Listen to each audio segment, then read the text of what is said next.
Split the bamboo in the morning, dry it till night. Shape and bend it nice and tight. Cross the strands to form a pattern, coat in silk, and you have a lantern. That's how you remember how to make a show lantern. Did you get all that, Chi-Chi? Morning, split bamboo, traveler. Then get silk, make paimon. What? No, that doesn't even rhyme.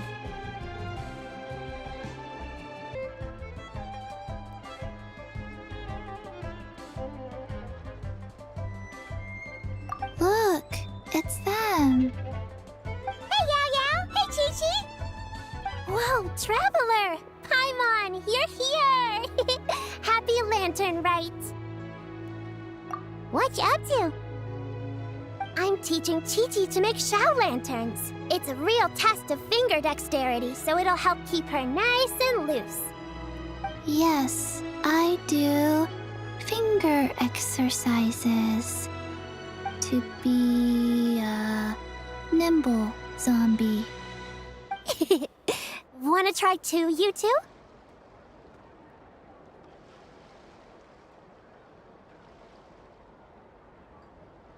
Oh, okay. Well, we need a whole bunch this year so it doesn't get too dark at night. Too dark? What does that mean? Dr. Baiju has patients who got hurt walking at night. The moon disappeared, so it was too dark to see. The moon disappeared? Like, behind the clouds? It was Jeonju, the moon devourer. Changshan told me about it, but now I forgot. It's an old myth from Chenyu Vale about a giant toad in the sky that eats the moon. What? The moon gets eaten? It's just a story. It's not like there's actually a giant toad in the sky. I asked Master about it, and she said myths are just insights into how the people of the past understood the world. Well, I didn't see it that night. But I've checked several nights since, and it's been there same as ever. According to Chi-Chi, though, the Ministry of Civil Affairs sent someone to do some kind of serious investigation. So, I don't know. Maybe something did happen. The Ministry of Civil Affairs? This is starting to sound bad. It's okay. You can fly. Even if it's too dark, you won't fall and get hurt. Yeah, exactly. So turn that frown upside down, Paimon, or someday you'll get a whole bunch of wrinkles and wake up looking like an old granny. What? Okay. No more frowning. But the Traveler can't fly. She could still fall and hurt herself, right? Don't worry. That's what the Shell Lanterns are for. As long as we make enough, Liyue Harbor will never go dark. Yeah, and there's the giant lantern too. Oh, right! I almost forgot. Look! This year's Grand Lantern commemorates the Adeptus who guards the moon. With her watching over it, the moon will be safe for sure. A white horse? Wait! So that's the White Horse Adeptus? Yeah! legend has it she used to live on the moon. So if it were ever in danger, I'm sure she wouldn't just stand by and watch. Huh.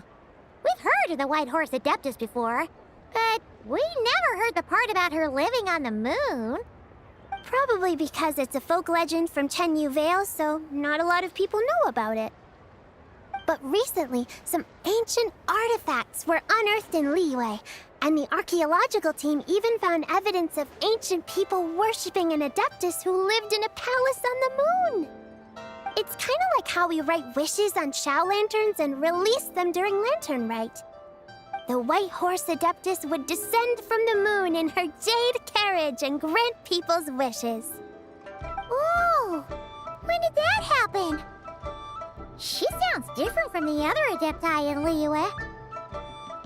It must have been a super long time ago, because even Master barely knows anything about this Adeptus. Nope. Kinda unbelievable, right? Yanfei said the White Horse Adeptus might even be a made-up legend, just like Janju the Moon Devourer. Yeah, a made-up horse and a made-up toad. You're mistaken, children. The White Horse Adeptus really does exist. Oh, Mr. Liu from the Baiju Guest House! But how do you know that for sure? Have you ever wondered how the guest house got its name, Yao Yao? Baiju... White Colt. So, it's named after the White Horse Adeptus? That's right. And that's because one of my ancestors was once blessed by the White Horse Adeptus. Wait, really? Tell us more! Tell us more!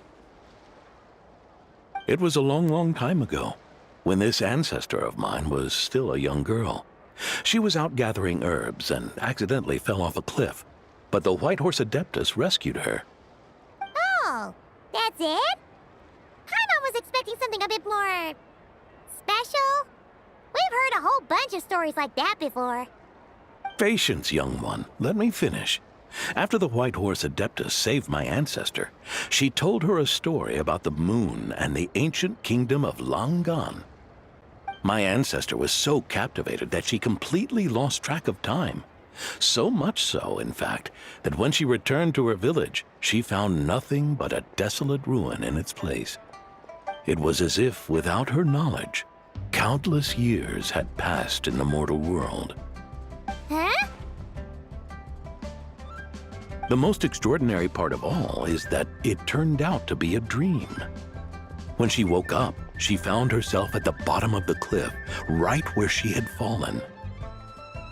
Other than her medicine basket, now filled to the brim with rare herbs, it was as if nothing had happened, until out of nowhere, a horse's whinny echoed through the air, and when she looked up, she saw a pristine white horse leaping over the cliff. A white horse leaping over the cliff? Wow, that sure is a crazy story. But now, it's starting to sound a bit too far-fetched. Another skeptic. You sound just like my son.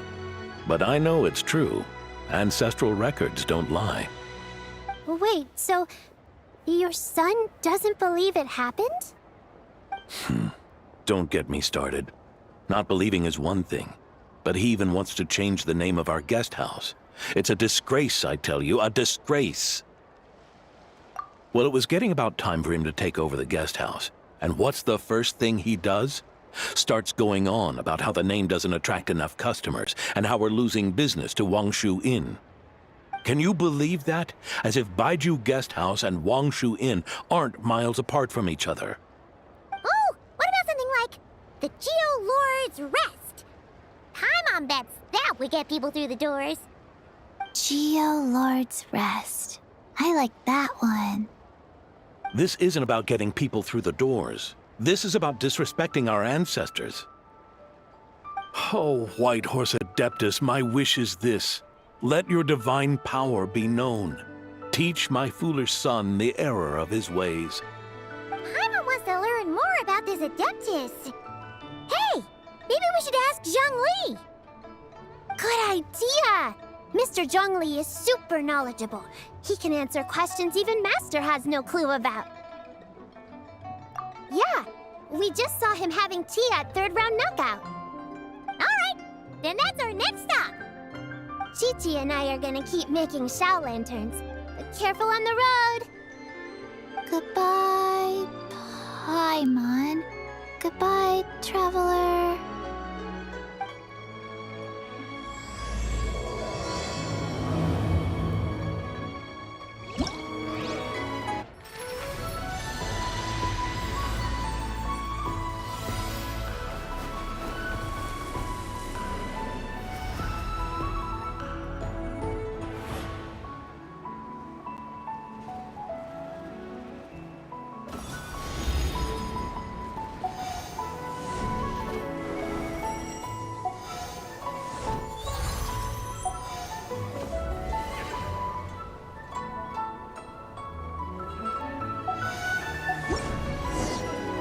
Would you like to go moon gazing?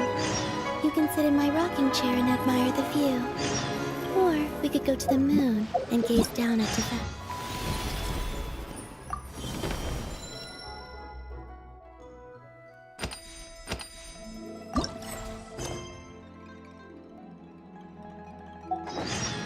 Whatever you prefer. Mr. Zhongli is having tea at third round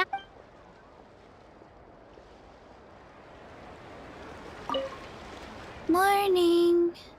Oh no.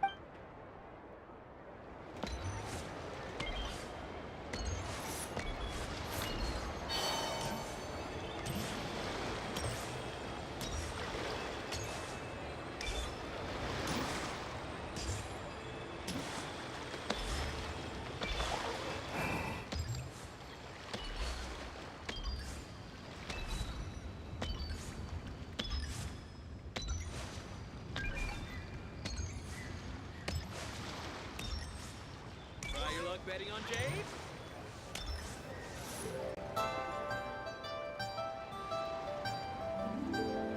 Oh? Oh. Curious. Impressive, right? What's with all the commotion over here? Oh, Traveler and Paimon! Perfect timing! I have something amazing to show you! What is it? Huh? What the? Part of the moon is blacked out! Was it really eaten by a giant toad? Huh. I didn't expect you to know the story of Jonju the Moon Devourer, Paimon. Don't underestimate Paimon. She learned a whole bunch of things in Sumeru. But Jonju the Moon Devourer is a Liyue legend. Knowledge knows no borders, so there. You're right about that, Paimon. But this dark circle doesn't look anything like a toad to me. A toad's egg, maybe? But that's about it. Oh, wait, Traveler! You've been in Nodcry, right? The people there worship the moon goddess. So you should know what's going on here. Really? Not even in a place where people worship the moon? Huh. Oh yeah! Master told me that the tale of Jianzhu, the Moon Devourer, was how ancient people explained a certain celestial phenomenon. But what is it exactly? Some kind of omen of disaster? How so? Oh, but in this picture, the moon is being covered from the center. So this can't be a normal eclipse. Then it's still an omen of some impending calamity? We never said that! Ugh, some crazy customer left it at the restaurant. Just thinking about it gives me the chills.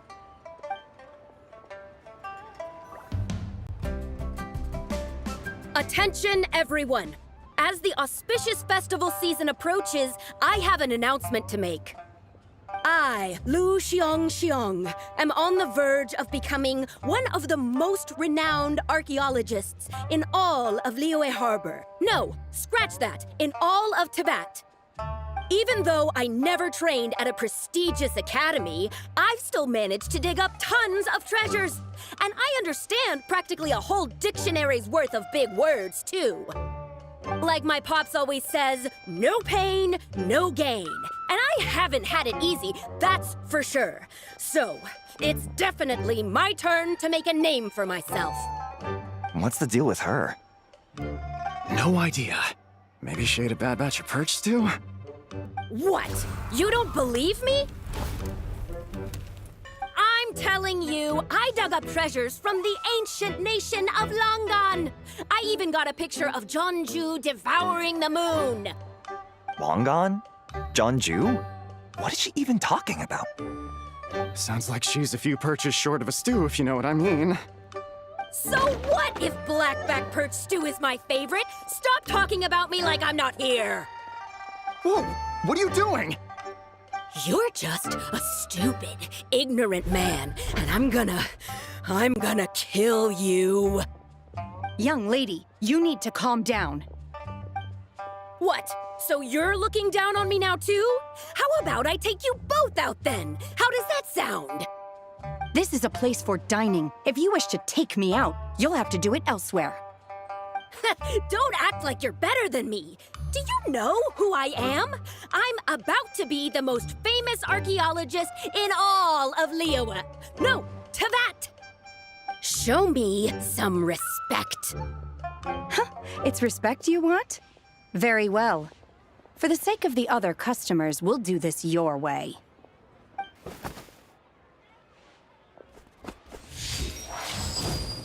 What? So Shen has started the fight? She had no choice. The woman pulled a shovel out of nowhere and started going crazy, flipping tables left and right. She even injured 2 other customers. Shenhe did what she had to do to restrain her, then took her to the Ministry of Civil Affairs.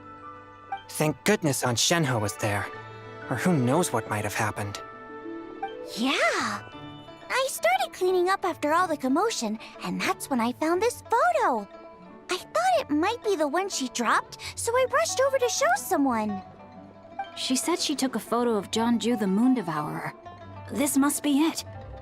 Can we really trust what she said, though? Clearly, something is going on with her. Paimon's got a point. It sounds like she wasn't acting right at all. How do we know she wasn't possessed by some kind of evil spirit? Aunt Shenhe would have noticed if she was possessed. All right. But what about the part about Longan and the treasure she found? What about it? What if she raided a tomb and dug up some super special relic, then got herself haunted by an ancient ghost?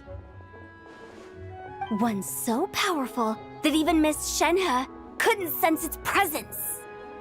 Your imagination is something else, Hu Tao. Why would an ancient ghost come to Wanmin restaurant, huh? To eat my blackback perch stew? Hey, it could happen. I'd want to eat your food if I was a ghost. Wait a second. She mentioned the ancient nation of Longan, right? Paimon's heard that somewhere before. You know what? My brother mentioned that some ancient artifacts were unearthed in Liyue recently. Mostly colored glass, fine jade, and bronze relics. Some of the text inscribed on them has already been deciphered. There were some poetic verses, but the word Longan popped up as well. So, does that mean this Longan place is real? Still, Paimon knows we've heard the name somewhere before. Do you remember, Traveler? Right! His ancestor heard about it from the White Horse Adeptus. The White Horse Adeptus? Oh, so you must have been to see the giant lantern already. Yep. And it turns out that the White Horse Adeptus is super mysterious, too. Even Madame Ping hasn't met her. Wait, I thought she was the gold-eyed Celadon mare of the 8 Adepts. That's just the interpretation you believe in, Hu Tao. There are other theories out there, too. The elders of Qingce village believe that during the Archon War, a white horse leapt from a clear spring, transforming into an Adeptus who aided Rex Lapis in battle. In Chenyu Vale, some of the tribes take her to be the daughter of time and trace her deeds to an even earlier era. Yet in other ancient texts, including the relics I just mentioned, she appears as an emissary who listens to mortal wishes, bestowing the blessings of the heavens and moon upon the mortal realm. Which is why we write our wishes on Shao lanterns. That's so complicated. So what's the verdict? Which version is the truth? I'm afraid there's no definitive answer to that. You two have been all over Teyvat. Do you have an idea? Nope, sorry. We were actually on our way to ask Zhongli. He knows even more about this kind of stuff than us. Ah, looking for a consultant, huh? He's having tea with Miss Linlong. Shigu Antiques is hosting an exhibition tonight. An exhibition? For what? All those antiques Sing just mentioned. So if you head to the big ship docked in the harbor tonight, I'm sure you'll find him. So, where to next? How about we go to the Ministry of Civil Affairs to ask about the White Horse Adeptus? We might be able to find out more about the recent moon situation, too. If you're heading to the Ministry of Civil Affairs, could you give them this picture for me?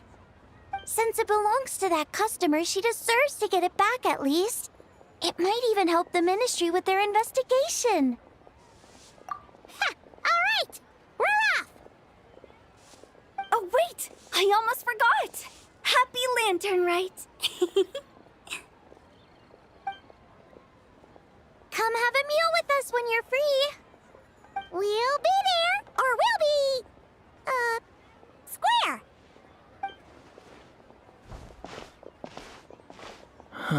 Thinking about it now, could it be possible that photograph was a fake? A fake? You mean like the customer fabricated it to gain academic recognition? Nice one, Changyun. I never even thought of it like that. How about we go check out that place tonight?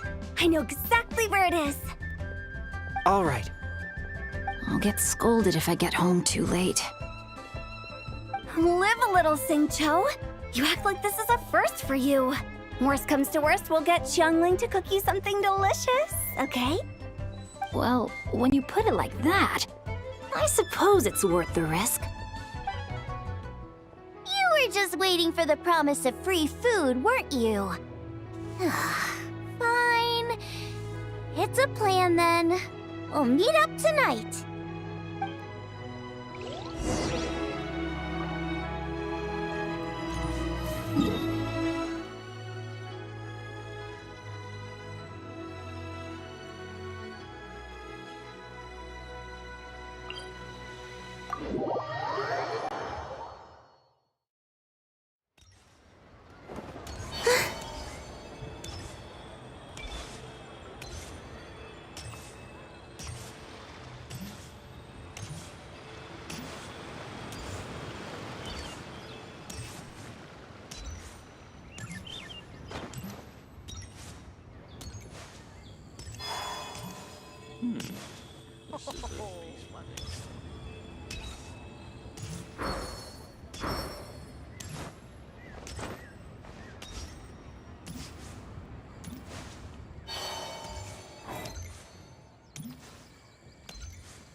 And your grandfather is of the same opinion, Miss Lanyan?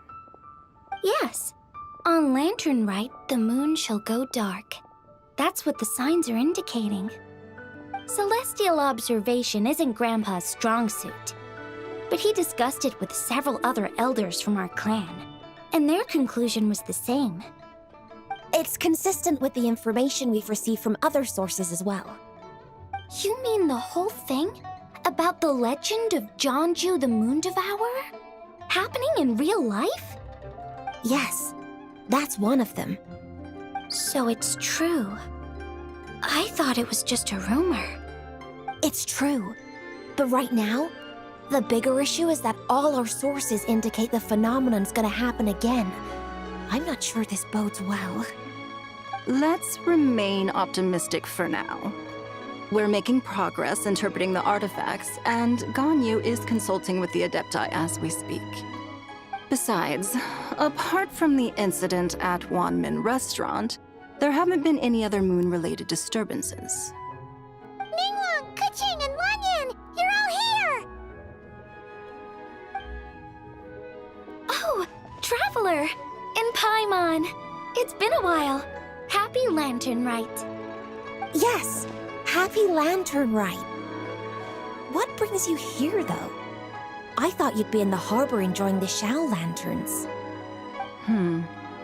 You're certainly not the type to visit Yujing Terrace for no reason. Is there something I can help you with? What?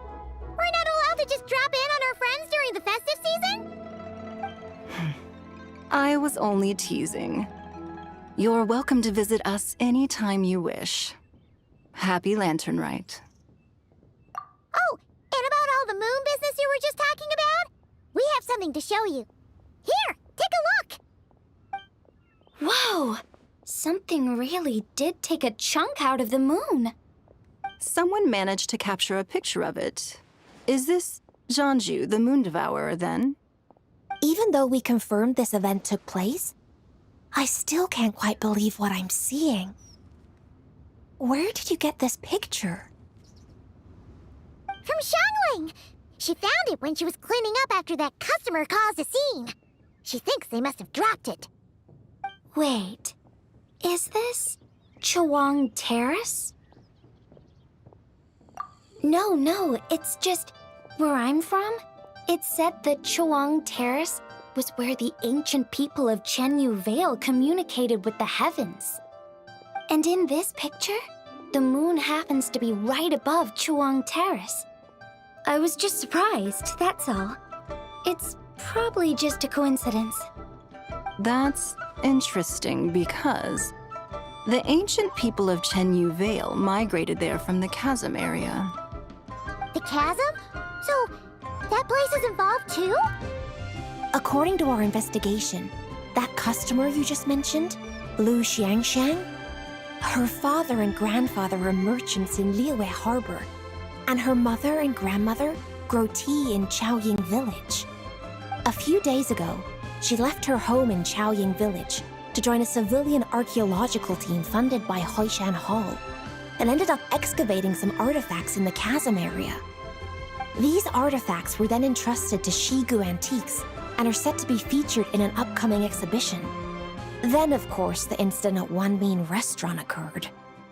We suspect something happened during the excavation that left her with quite the shock.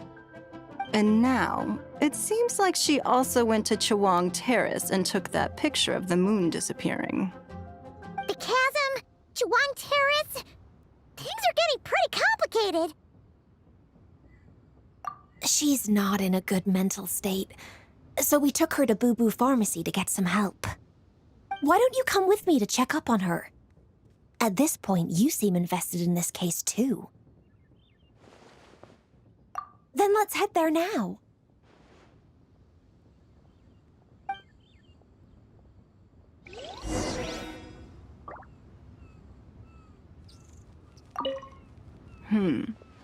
Now that I see this picture, it looks less like a piece of the moon was eaten, and more like something is obscuring it. But what sort of thing could block out the moon?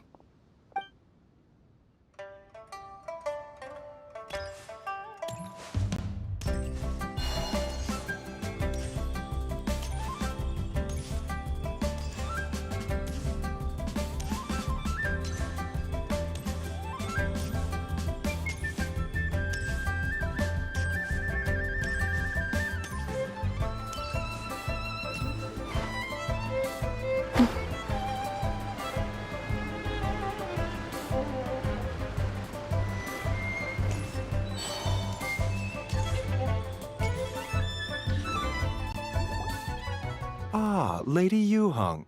Oh, and the Traveler and Paimon are here as well. What a pleasant surprise. Happy Lantern Rite. I hope we're not interrupting, Dr. Baiju. Not at all. I assume you're here to see the patient? Unless it's urgent, however, it would be best not to disturb her rest. It's quite unstable.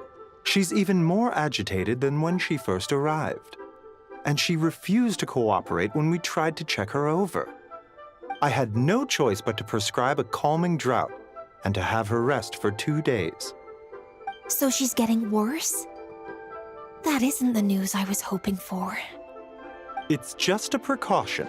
Based on an earlier conversation with her, it seemed more like a fixation than anything else.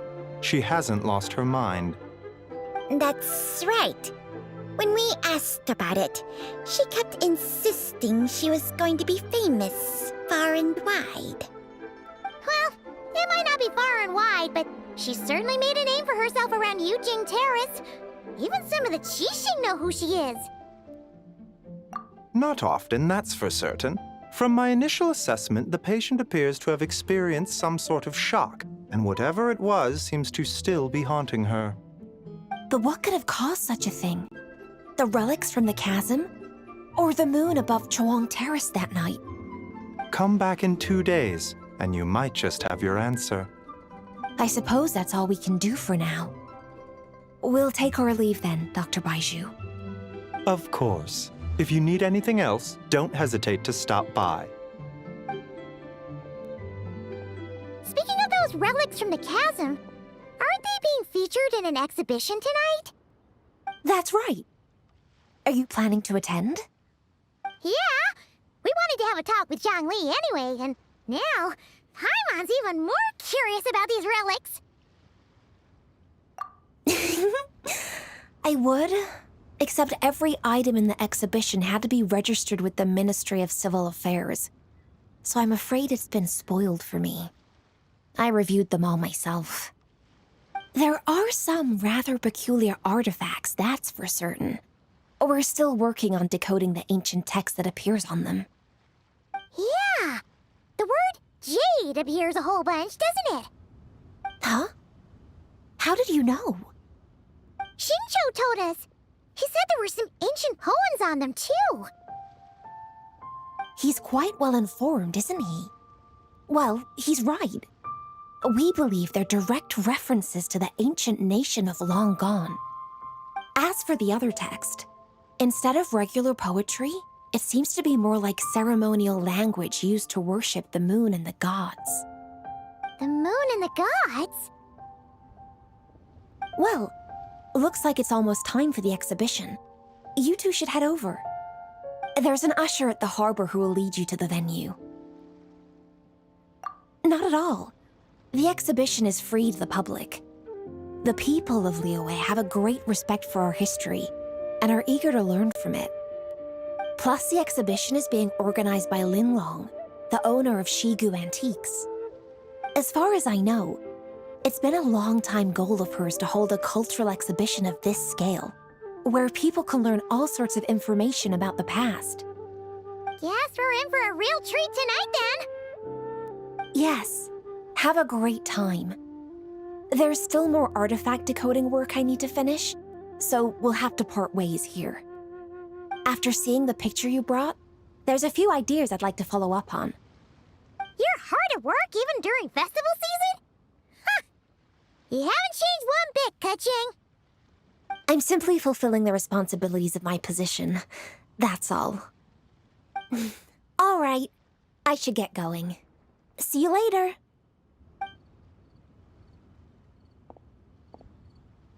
Well, guess we should head over to the harbor and find that usher.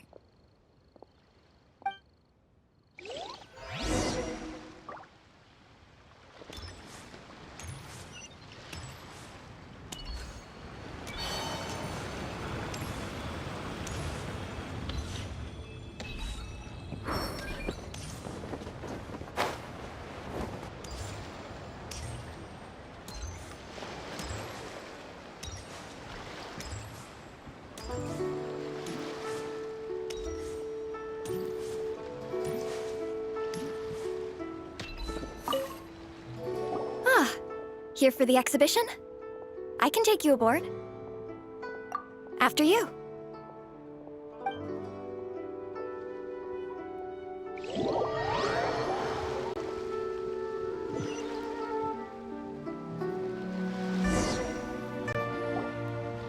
Whoa!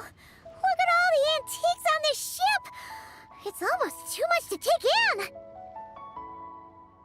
Greetings. I trust you've been well since last we met? Aha! Speak of the devil! You're right where Hu Tao said you'd be! Ah, so Director Hu gave me away, did she?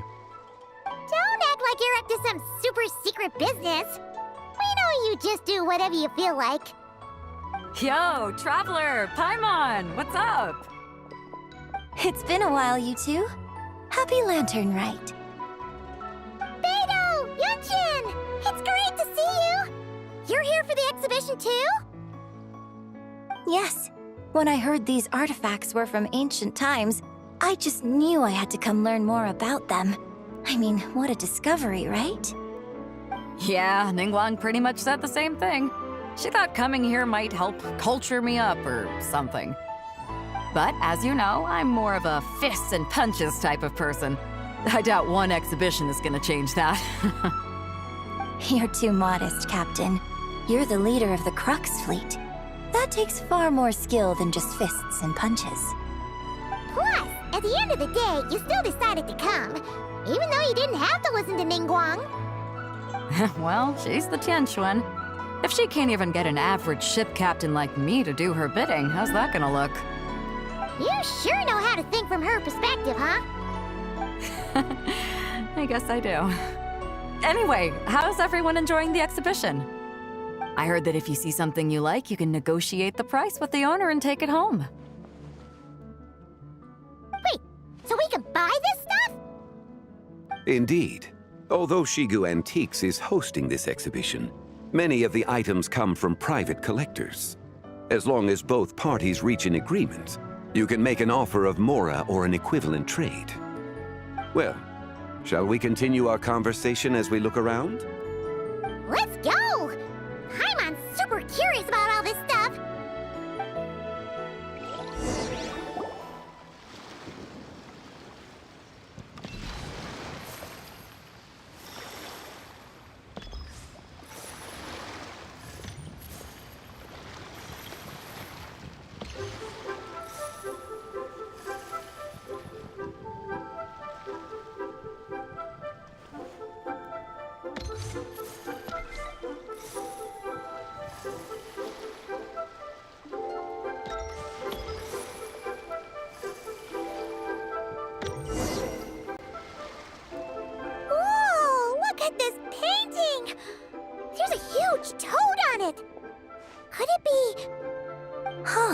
This material is quite unusual. It doesn't look like paper. More like silk, or some other kind of fabric. Yeah, I was thinking the same thing. Well spotted. This is a painting of Jianju, the Moon Devourer, made primarily with mulberry silk. Such craftsmanship is rarely seen in modern-day Liyue. Ha! Jianju the Moon Devourer! Paimon knew it! That toad made it super obvious. What's that? A new dish at Wanmin restaurant? No! It's a kind of lunar eclipse. You heard about how the moon disappeared recently, right? Oh, yeah. You're saying a toad did that? That's what the legend says. So, nothing to do with food then. Noted. And the figure next to the toad. Is that the white horse Adeptus? From the stories I've heard, her palace lies on the moon. That would seem to be a logical assumption. No. In fact, this item was discovered in Chenyu Vale, and many years ago at that. Oh, so it's from Chenyu Vale? Actually, that's not quite right. You see, this painting is primarily comprised of mineral-based pigments, such as cinnabar and azurite, which are usually found within stratified rock. This suggests its place of origin may very well have been the chasm. You could have just started with that. You're as knowledgeable as ever, Mr. Zhongli. I had only ever heard the legend of Jianzhu the Moon Devourer, but now seeing it depicted in this painting, I wonder. If I purchased it, perhaps it could serve as inspiration for a new opera. Though I'm not quite sure who the painting belongs to right now. A splendid idea, Miss Yoon. Perhaps in lieu of Mora, you could offer the lyrics to said opera as recompense. The lyrics? But to whom? Why, to me, of course. I am the owner of this painting, after all. Wait, so you're one of the private collectors of the exhibition? No wonder you knew so much about the painting. But lyrics in exchange for a precious antique? My work could never possibly be of equal value. I don't know about that. I'm not much of a scholar, but even I know your operas are in a league of their own. An astute observation, Captain Beto. In my possession, this painting is nothing but a lifeless artifact. In your hands, however, it could be transformed into a new piece of art entirely. Quite the worthy exchange, no? But I'm not sure when I'll be able to finish writing it. It certainly won't be ready this year. Allow me to be equally forthright, Miss Yoon. This silk painting is merely a copy I made of the original work. There is no need for such concern over its value. Huh? So it's a fake? I had no idea you were such a skilled artist, Mr. Zhongli. I pride myself on having some knowledge of antiques, but I didn't notice anything that would point to it being a replica. You never cease to amaze me, Mr. Zhongli.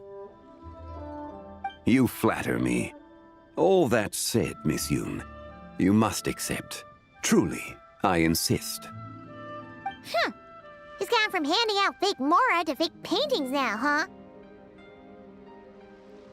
Your kindness is impossible to refuse, Mr. Zhongli. Rest assured, I'll be sure to return the favor. I shall look forward to it. Man, that was quite the find. Huh. I should buy something too, if only so I can show it off to Ningguang. Let's keep going and see what we can find.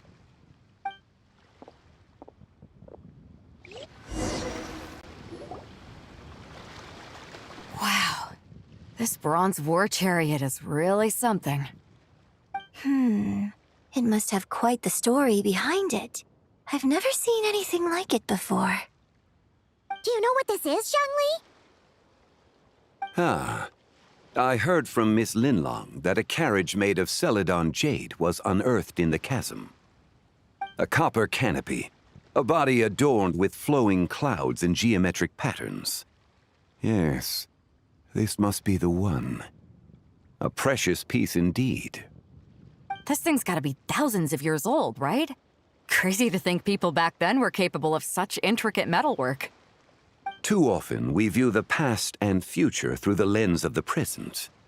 Objects that fascinated us as children seem crude later in life. And that's only after a few decades or so of separation. If one were to stretch time across hundreds or thousands of years, one might discover that time is not always a force that pushes things forward. It would seem the people of that era managed to create a remarkable civilization in their own right. Makes me want to get my hands on this even more. Ningguang's gonna be so jealous, don't you think? Has this war chariot caught your eye, Captain Beto? Oh, you must be Linlong from Shigu Antiques. Nice to meet you. This exhibition has been amazing so far. Well, that's all thanks to supportive patrons like you and Mr. Zhongli, of course. As for this war chariot, it was discovered by an archaeological team sponsored by Hoishan Hall. The price comes in at 90 million Mora. How much? 90 million?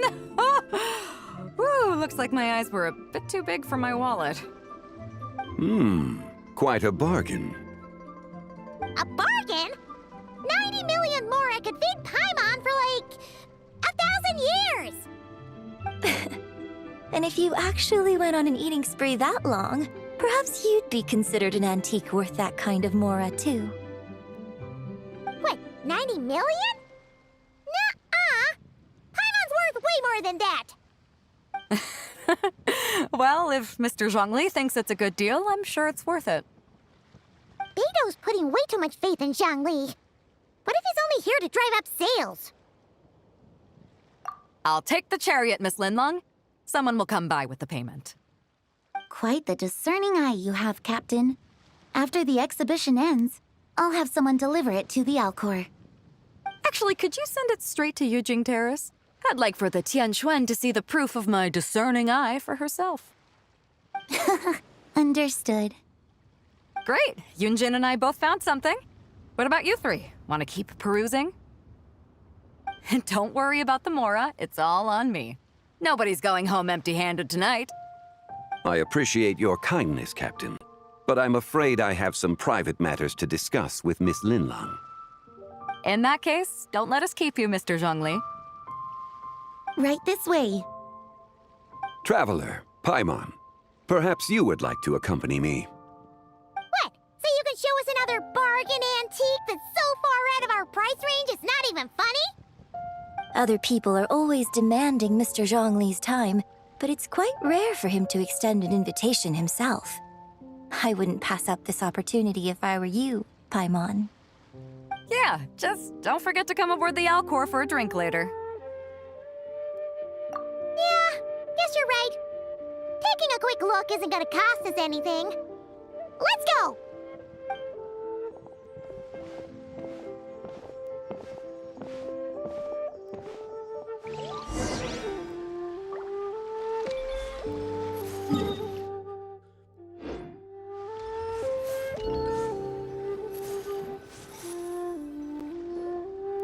These are all the jade pieces that were found, Mr. Zhongli.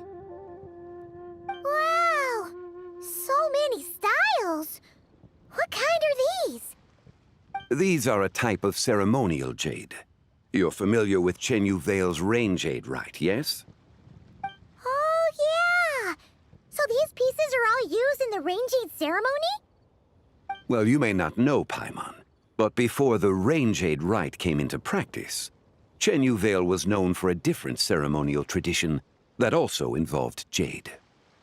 The bee is used to honor heaven, the Tsong to honor earth, the Gui to honor the east, the Jiang to honor the south, the Hu to honor the west, and the Huang to honor the north. These form the 6 ritual jades. It's unfortunate, however, that Miss Linlong's set is missing both the Gui and Hu pieces. Oh, I know. These jade artifacts are from such an ancient time. It's proved difficult to track them down, even for our establishment. No matter. You happen to have precisely the piece I was looking for. Huh? This broken jade token? I didn't expect this to catch your eye, Mr. Zhongli. It isn't one of the 6 ritual jades. An affect belonging to an old acquaintance of mine. An old acquaintance? One of your collector friends, Mr. Zhongli? You could say that. Traveler, take a closer look.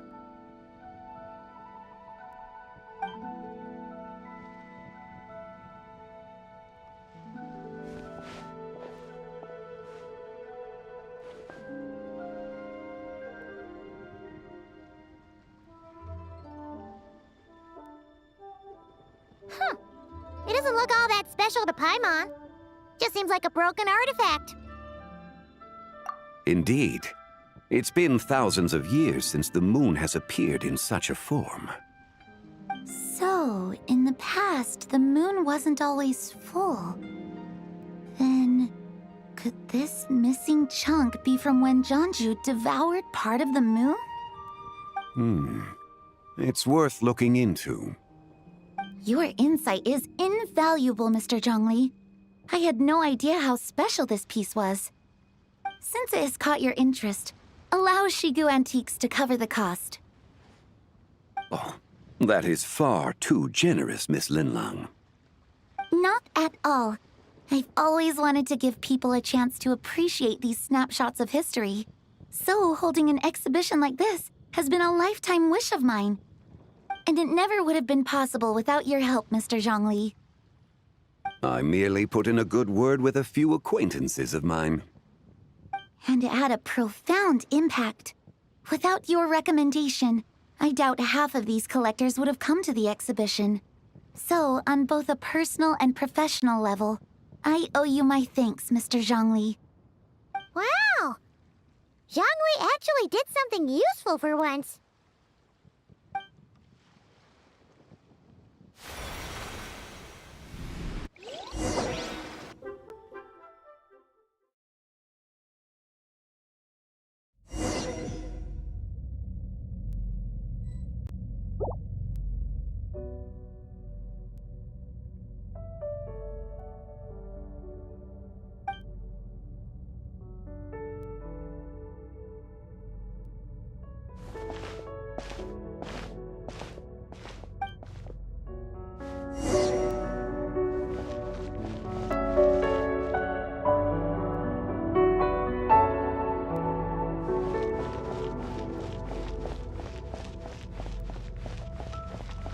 Three, 5, 7.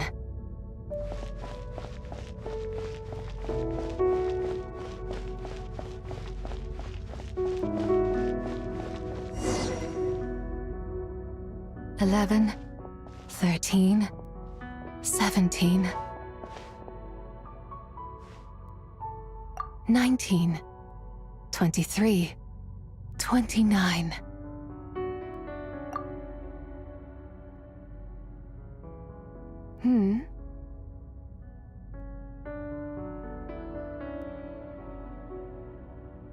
You also enjoy counting in such a fashion, lost child? The same loneliness as them. It seems to exist in your heart as well. Me? I'm sorry, I don't remember. The shadow of the moon? Or a dream of time? I'm sorry. No one has asked me such things before. I've been here for so long. There is much I have forgotten. I know nothing of your arrival. All I know is the longing in people's hearts. Yet, I sense the moonlight's guidance within you, child. Perhaps that is what brought you here. You seem confused. Perhaps I can help in some way. The path home is... that direction. I believe someone told me that before. But I was never able to reach the end. You should take a look. No need. It would seem... my time has already run out. Farewell. May the moonlight ever shine upon you.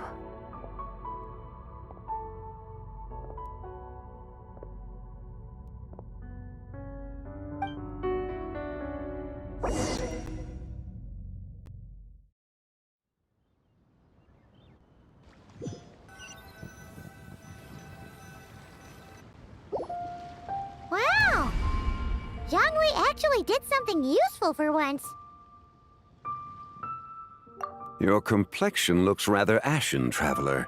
Are you feeling all right? Yeah, what's wrong? Does your stomach hurt? Huh? What are you talking about? You were right here the whole time. Ah, I see. I'm afraid we must take our leave, Miss Linlong. My friend has taken ill, and I must escort her to get some rest. Of course. Traveler, Paimon, please, come with me. Ah, yes. Regarding the payment for the Jade Token. Charge the expense to the Wangsheng Funeral Parlor if you would.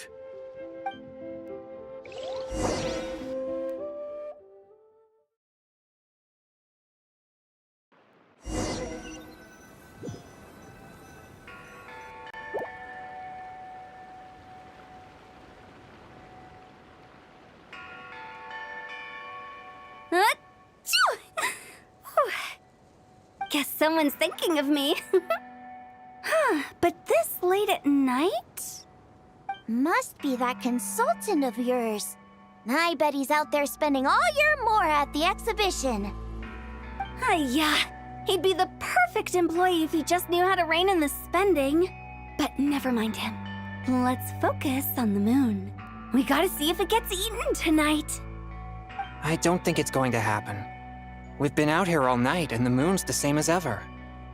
It is quite late, and Chongyun's getting tired. How about we head back? We can come back another time. Head back? Already?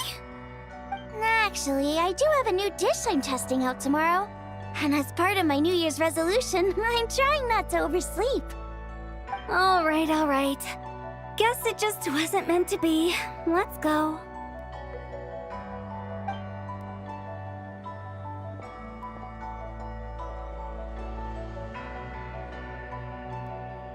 When the sun's out, bathe in sunlight. When the moon's out, bathe in moonlight.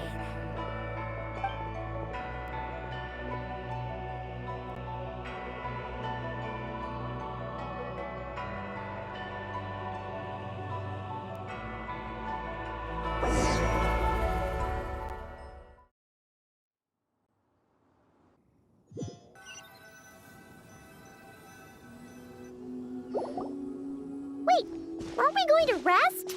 Why did you bring us here? Because I imagine the traveler would like to know what just happened to her. Oh, right. Paimon's confused, though. She could have sworn you were there the whole time.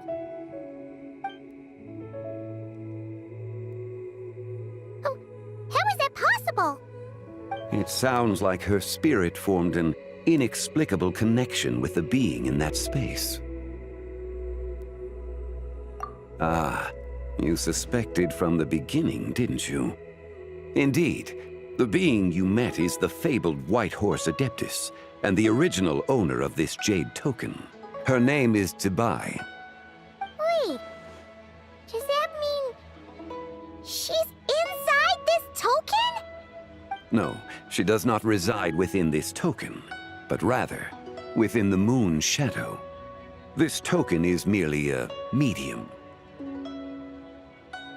Word has it you accomplished quite the feat in Nodcry. You and your friend brought the Frost Moon back to Tevat. Tell me, did you ever wonder about the other moon? The one that hung in its place for thousands of years? We never really thought about it, but it must have been a fake, right?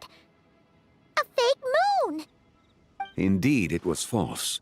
Its true nature, nothing but a projection of the moon. It also happens to be the prison that confines Zibai to this day. Wait, the White Horse Adeptus is trapped inside that projection? Then we need to rescue her! But the moon in the sky right now is the real one, right? Where did the fake moon go? And why can't Paimon see it? With the return of the true moon, the shadow naturally lost its place in the heavens. Now, it is disintegrating bit by bit. It's a process that comes and goes. When it occurs, it looks like the moon is being obscured by a black shadow. But when it stops, the shadow disappears and becomes invisible to the eye.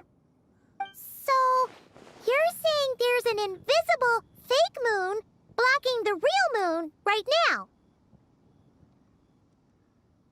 Indeed. Okay, this is not what Paimon was expecting. My hypothesis is that people's wishes could be what trigger the periods of disintegration. After all, when you experienced that episode just now, it was precisely when Miss Linlong spoke of her own wish. Wait, is that because the White Horse Adeptus answers people's wishes? The legend must be true then. So, that means the more wishes we make, the faster the fake moon will disintegrate, right? Then it won't be long before the White Horse Adeptus is free! Quite the contrary. After countless years trapped inside, the two have merged into one. When the moon shadow is gone, Zibai will cease to exist in this world. Oh no! So, by bringing the moon back, we actually hurt the White Horse Adeptus? Do not burden yourself with such thoughts. Because of your actions, a promising opportunity has presented itself to us. Let us not forget, what is crumbling is also precisely that which imprisons her. Yes, and that is why I invited you here tonight. Your connection to that broken jade token confirms that you can do what I envision. However, while I had hoped to receive your assistance, this matter could have significant ramifications. I must admit a certain reluctance to implicate you in more of Tevat's secrets. Often, the deeper one's knowledge of such matters, the harder it becomes to extricate oneself from them. You are someone who once traveled through the boundless sea of stars. I cannot help but wonder, perhaps it is wrong for your fate to become too entangled with the fate of any one world. Such is your conviction, then. Since journeying beyond Liyue, you have had ample time to reflect on these matters, it would seem. Very well. The first secret I must reveal is that Zibai has long since passed away. The being within the Shadow Moon is merely one of the 3 deadly selves she severed before her death. Wait, the White Horse Adeptus is dead? Weren't you supposed to tell us how to fix this? Now it just seems even more impossible! Please, remain calm, Paimon, and allow me to explain. The 3 deadly selves is a practice used by those engaged in spiritual cultivation. The intent is to sever the 3 vice-laden mortal selves to reveal one's true, pure self beneath. However, Zibai's 3 selves are more complicated in nature. Because in the moment before her death, someone preserved the shattered essence of her soul and placed the fragments within her 3 deadly selves. If we retrieve the 3 fragments of her soul, there is a chance we can restore her presence in the mortal realm. So that means we can bring her back to life? Yes, provided we retrieve the fragments of her soul's essence from the 3 deadly selves. Indeed, the being you encountered was Zibai's first deadly self, Ziju. After Zibai's death, she ascended to the heavens and became one with the Shadow Moon. The essence that resides within her is a heavenly soul, also known as Taiguang. Thus, this self is the closest to Zibai's true nature. That said, because she is trapped within the Shadow Moon, we have no choice but to seek out the other 2 soul essences first. Then we can unite them as one. Her second deadly self is called Ziju. After Zibai's death, she fell into a slumber deep beneath the earth in what is now known as the Chasm. The essence within her is the Earth Soul, also known as Xuangling. She is the self that inherited most of Zibai's memories and wisdom. The chasm? So, do we have to go there to find her? That won't be necessary. I sensed her presence on the jade carriage from earlier, the one at the exhibition. It's possible the return of the Frost Moon awakened her, and she emerged from the chasm alongside that batch of ancient artifacts. Wait! That must be why you agreed to help with the exhibition! To investigate the artifacts! Indeed. So in truth, Miss Linlong was the one who helped me.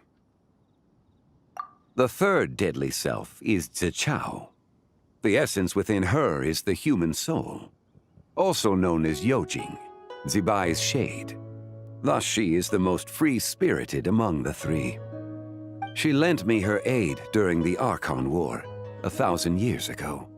But later, as her powers waned, she retreated into the mountains. I imagine finding Zichao should prove the most troublesome, so I shall take it upon myself to track her down.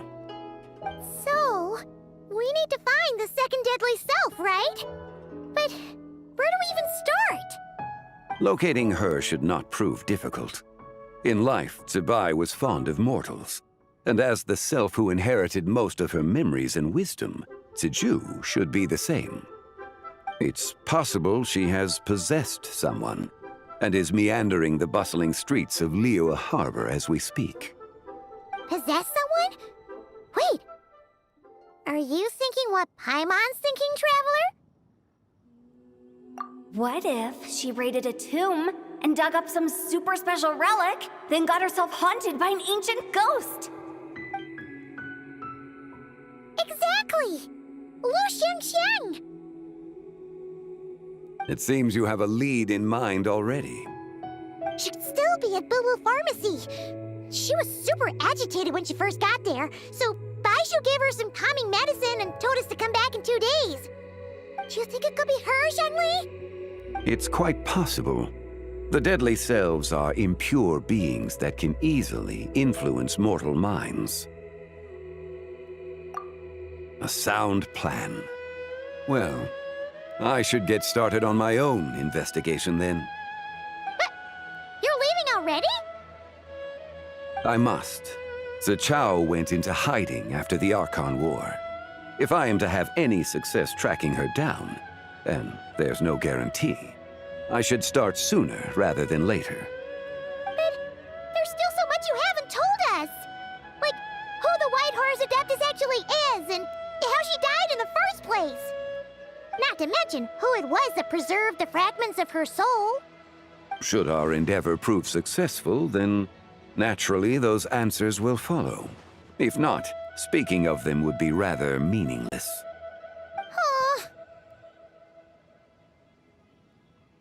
It would seem that this is a question you are unwilling to set aside. Very well. I shall tell you. It was the Avatar of Time. Ah, so you know of her existence. The ruler of time saved her soul. Indeed. Preserving what remained of Zibai's soul in the moment before her death. Only the power of time could be capable of such a thing. However, there is no telling what effect it has had on the 3 deadly selves. In other words, you must exercise caution when seeking out Ziju. On the night of Lantern Rite, countless Shao lanterns, and the wishes written upon them, will be released into the sky. I estimate that this event will trigger the Shadow Moon's collapse. When that happens, the cage that confines the first deadly self will open. That is our moment to act, but also the moment where all could be lost. For if we fail to retrieve the other 2 soul fragments in time, Zibai's resurrection is hopeless. As I mentioned before, the answers to your remaining questions should come in time, providing our efforts bear fruit. Let us hope that all proceeds smoothly in the days to come.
Oh!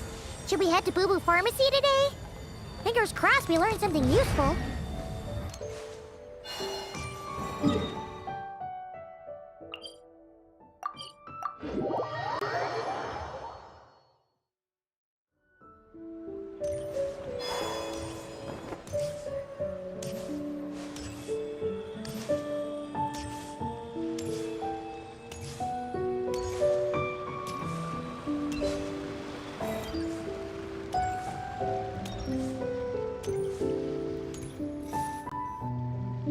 So let me get this straight.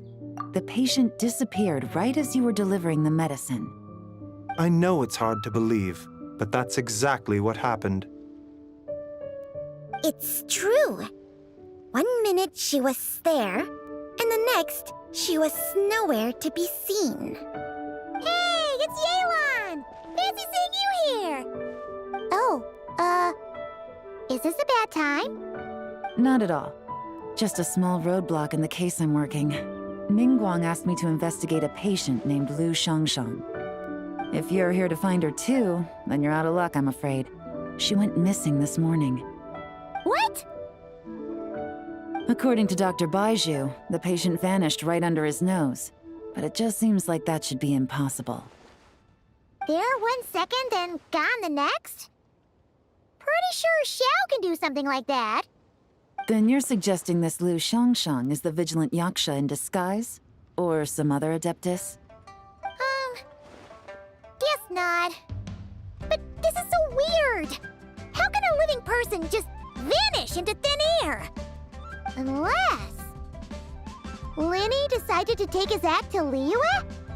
Who is this Linny you speak of? He's... Oh, never mind. Paimon's just grasping at straws. Let's set aside the how for now, and focus more on the where. You mentioned this patient has a strong obsession with achieving fame and recognition? Yes. She kept talking about becoming a renowned archaeologist and making a name for herself. So, are we looking for a place where it's super easy to become famous? I think we should check out the Xiao Lantern crafting stalls.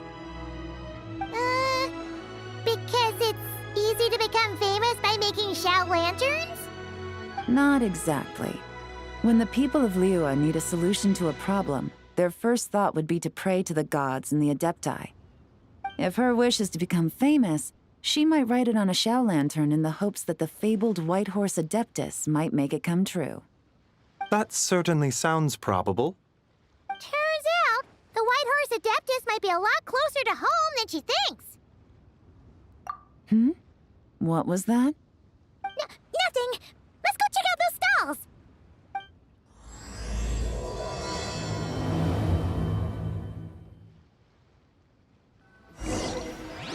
Show me your prescription. Is it possible I was just imagining things? But I saw it too. We can't both have been imagining it.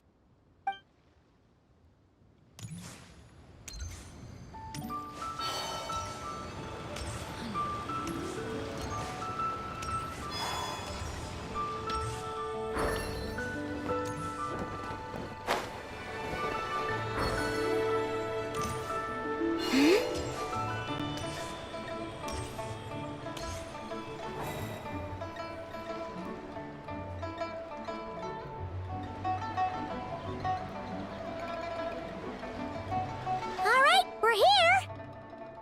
Still no sign of Lu Shangshang, though. As long as you're patient enough, Paimon, you'll find that hunting down people is no different from hunting boars. We need to blend into the environment, or we risk alerting the target. So as far as everyone here is concerned, we're just ordinary tourists. Oh, okay. If we need to blend in, then let's make some Xiao lanterns and write our wishes down, like everyone else. What's your New Year's wish, Yelan? I haven't given it much thought. Oh, and it can't be work-related. You gotta take a break once in a while, right? You're always digging out this suspect, tailing that criminal, hunting down this gang or that. Which is super amazing and all, but it's gotta be exhausting. Really getting into this, huh?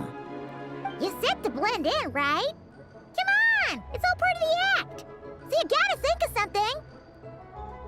Then, I suppose, it'd be to go traveling, the next time I get the chance. Traveling? That's our bread and butter! Wanna join us? Thanks for the offer, but my desk is piled high with reports on your exploits. And that's not quite the kind of traveling I had in mind. I was thinking more the lie down and do absolutely nothing kind of travel. Ah, something a bit more easy and breezy, right? Hey, wait! We know just the place! The Easy Breeze Holiday Resort in Netland. It's super relaxing and full of fun activities. You've got the beautiful ocean and tons of cute little creatures called Asha. Seriously, you gotta go! I suppose I'll have to check it out. Hey guys, happy Lantern Rite. What a coincidence! You here to make shell lanterns too?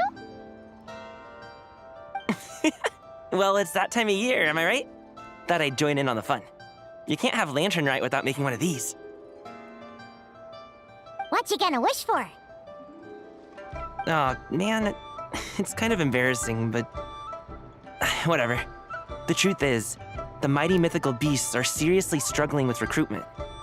So, I'm hoping to find a few apprentices and teach them the art of wushu dancing. Awesome! Shifu Gaming, here we come! Whoa there, Paimon! One step at a time. I actually need to find people first. Yeah, but Paimon bets people will jump at the chance to learn from you! Well, I wouldn't be so sure. Wushu dancing is super physical and takes a lot of hard work to master, so it's not easy to find people. At this point, if the Adepti can't help me, no one can. I'll do it! Huh? You just said you wanted an apprentice, right? Well, I'm offering. What do you think? Whoa, the White Horse Adeptus works faster than I thought. Traveler, it's her. Lu Shangshang. Our target! Hey, didn't you hear me? I said I wanted to be your apprentice! No need to shout. I heard you the first time. What's your name? Step back a bit, Gaming. This person could be dangerous. What?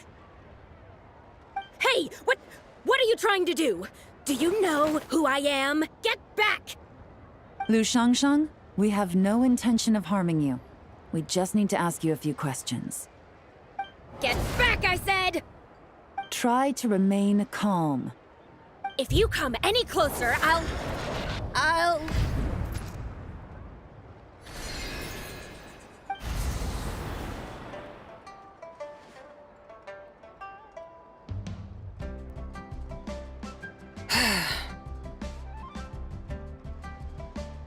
Little wisp of a being. How are you able to see me? So what if I am? Leave at once! You, a mere mortal, whose own life hangs by a thread, would dare reach for the power of life and death?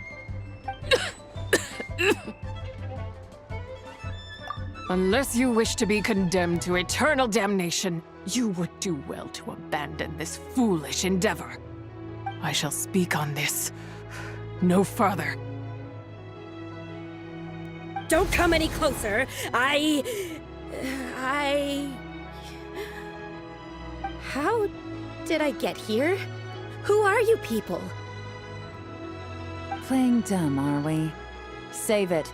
We know you attacked those people at One Min Restaurant. What? No, I would never. You must be mistaking me for someone else. You don't remember? Of course not. How could I do such a thing? What about the photo you took near Chuang Terrace? What photo? What's going on? It's like she lost her memory or something. Well, this complicates things. I'll take her back for questioning and let you know what I find. Take her away. But I didn't do anything. I swear. That's weird. She seems so normal now, but she doesn't remember anything. This is just great. An apprentice falls right into my lap and now she's gone! Don't Don't worry, Gaming. This is a special case. I'm sure you'll find one soon. Unless you're gonna pony up and offer a real solution, Paimon, I don't want to hear it. Gaming? What's up with... I'm done here. I'm gonna go find an apprentice, and I won't take no for an answer. Gaming, wait! Is it just Paimon, or was Gaming acting super weird just now? What? How do you know? Whoa! So you saw the second deadly self? And you think she moved from Lu Xiangxiang to Gaming? Uh-oh. Then we better find him before something bad happens! Let's go!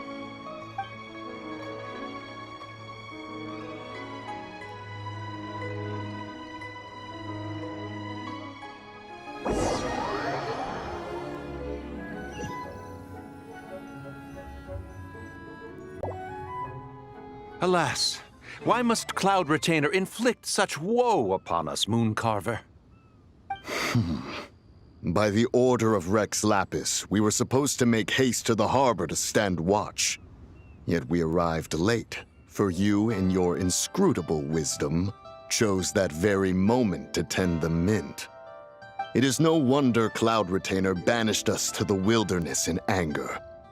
A pity only that I, blameless as I am, was made to share in the punishment. Blameless indeed. You speak as if it was not you who decided to plant all that mint in the first place. Yet now, in its wretched state, overrun by blight and vermin, you would turn away?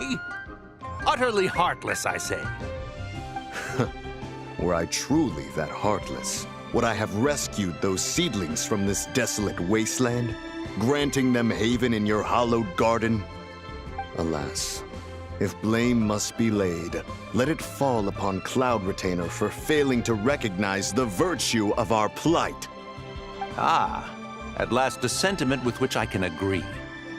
If ever Cloud Retainer is away, we should steal into her abode and plant a veritable field of mint. A tempting little ruse, is it not?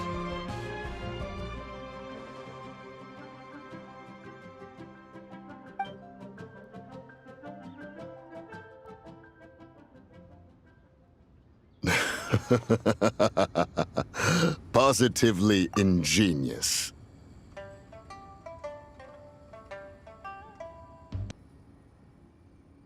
Please stop chasing us. Just let us go. Get back here! If you keep running, I'll kill you! Please, we don't know anything about wushu dancing. Just leave us alone. What? You think I'm not good enough to teach you? Just agree to be my apprentices, and then we can talk. That child looks somewhat familiar. Ah, it appears to be the wushu dancer from Liyue Harbor. I have seen him perform on occasion. Come, let us take a closer look. Has trouble befallen you, young one? Perhaps we can offer aid. Oh, thank the gods. Please, sir, you have to help us. This guy's trying to force us to become his wushu dancing apprentices, and he won't take no for an answer. Oh, so it is you who require aid, not the other way around. Get out of the way, old man! This is between us. Preposterous. You dare to presume we are of a mature age? Listen here, brazen youth. Skilled you may be in the art of dance, yet your offstage demeanor leaves much to be desired. Hold on, Mountain Shaper. Something is amiss. Look closer.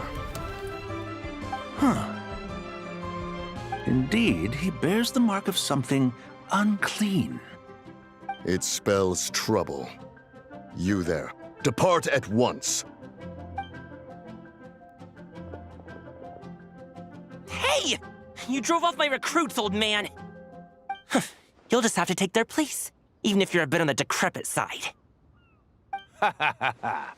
Many years it has been since a being has dared speak to us in such a manner. Now let us see what evildoer has sought to use you as its puppet, young one. You two, you're Adepti! Does that strike fear in your soul? Whoa! 2 Adepti recruits just fall right into my lap? That white horse sure knows how to grant a wish. Coming! Slow down! Wait for us! Jeez, take a hint, will you? I told you to stop following me! Traveler, Paimon, keep your distance from this youth. Evil has taken a hold of him. We know! It's one of the White Horse Adeptus' deadly selves! She's possessing Gaming! The White Horse Adeptus' deadly selves? Could it be that Rex Lapis called us to Liyue Harbor for this very reason? Hey! What are you two whispering about over there? Who's gonna be first apprentice and who's gonna be second? It doesn't matter! I'm not the kind of Sufu who plays favorites. Insolent spirit! Be gone from this child at once!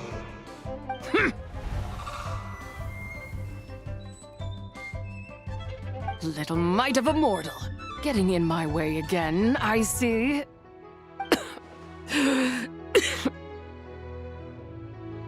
That is no concern of yours. No. Only by doing it myself will I find peace. Otherwise, rage will consume me. If I lose control, all will turn to dust. The curse of time. The memories this body holds. Come no closer! This is your final warning.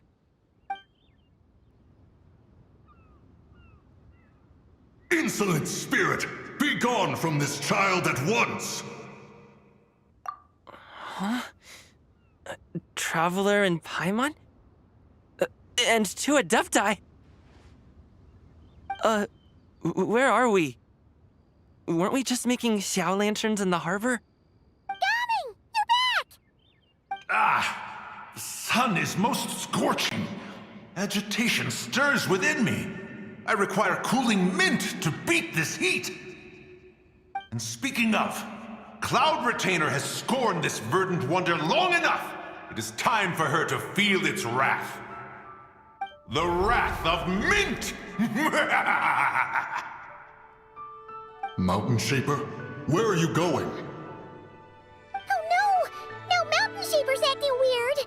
Oh, you don't think it spread to him, do you? Spread to him? Quickly now, explain to me what has been happening.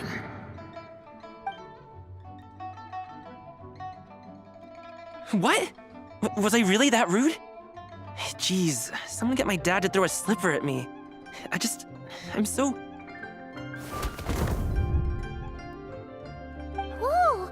You okay, Gaming? He is fine. It is simply exhaustion. But to think Mountain Shaper would succumb to something like this, it is most unexpected. So, what do? We can't just leave Gaming like this, but we can't ignore Mountain Shaper either, right? My cultivation level rivals that of Mountain Shaper. Were I to give chase, Zizha would but flee from his form and take refuge in mine. Seek out Streetward Rambler.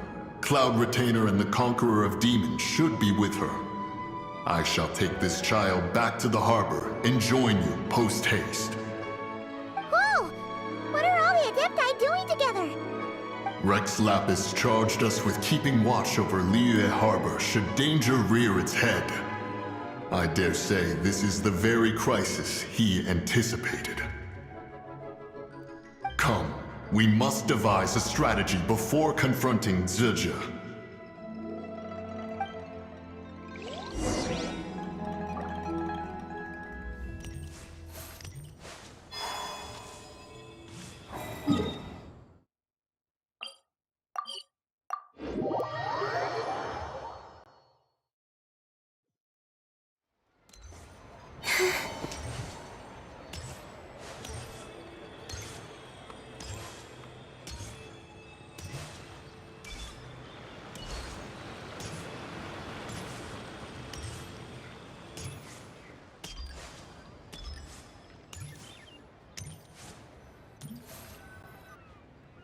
The White Horse Adeptus? You mean the mysterious white mare that aided Rex Lapis during the Archon War? Even if it's not her, there must be some connection. She always avoided us back then, and I never knew why. Rex Lapis's recent trip seems to be related to this person as well. Xianyun! Madam Ping! Xiao! Great! You're all here! Ah, Traveler. It has been quite some time. Oh, happy Lantern Rite, Paimon. You're as lively as I remember. I trust things have been well. Sorry, Madam Ping. No time to catch up. Something terrible has happened. What is it? Has Mountain Shaper gotten himself into trouble? Mooncarver is here with you, but he is not.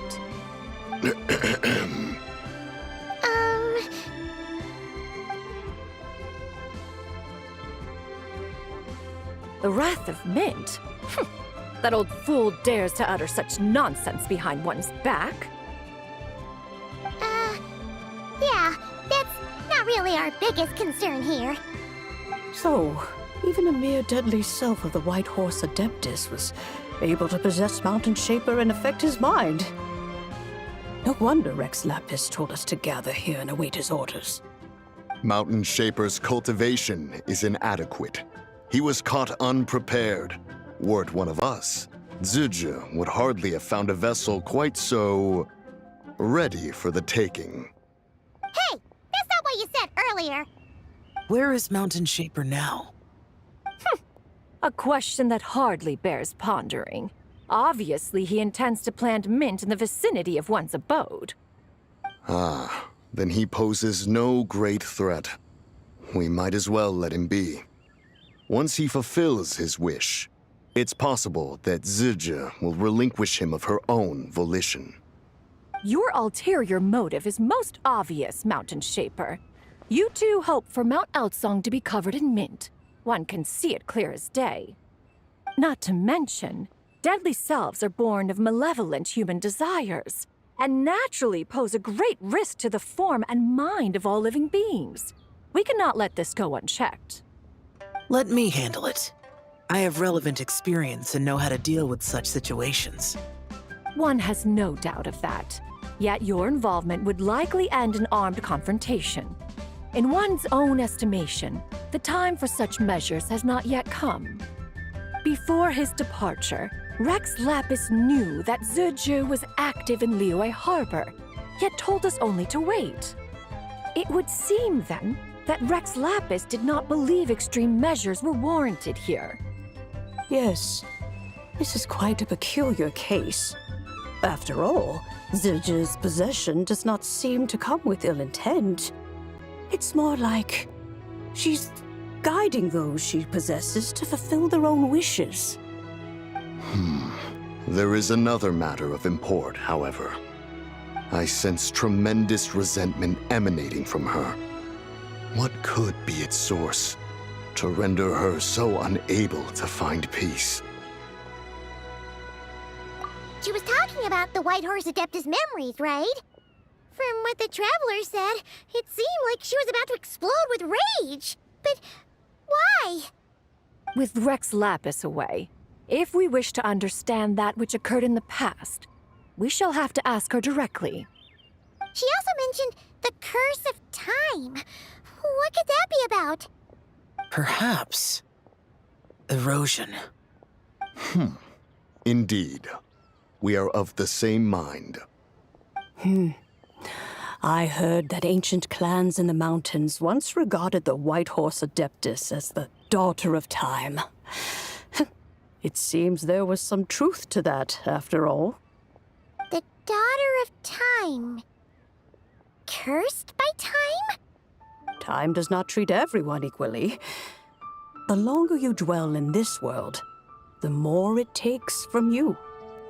Then what do we do? One has devised a solution. Based on what you have told us, it seems that Zizhe is in the habit of leaping to a different host when provoked. One's plan is for us to block all escape routes while you confront Mountain Shaper, forcing Zizhe to reveal herself. Then, if prior experience stands, she will have no choice but to possess you. However, not only are you able to sense it, you are also unaffected by the peculiar state of stasis. In other words, in that moment, you would have the chance to either subdue or persuade her. That is akin to walking straight into the lion's den. Allow me to go instead. Yeah! Isn't this plan a bit too risky? Why doesn't Paimon try first? After all, even if she got possessed, it's not like she would pose a danger to anyone. Paimon's wishes aren't all food-related, you know.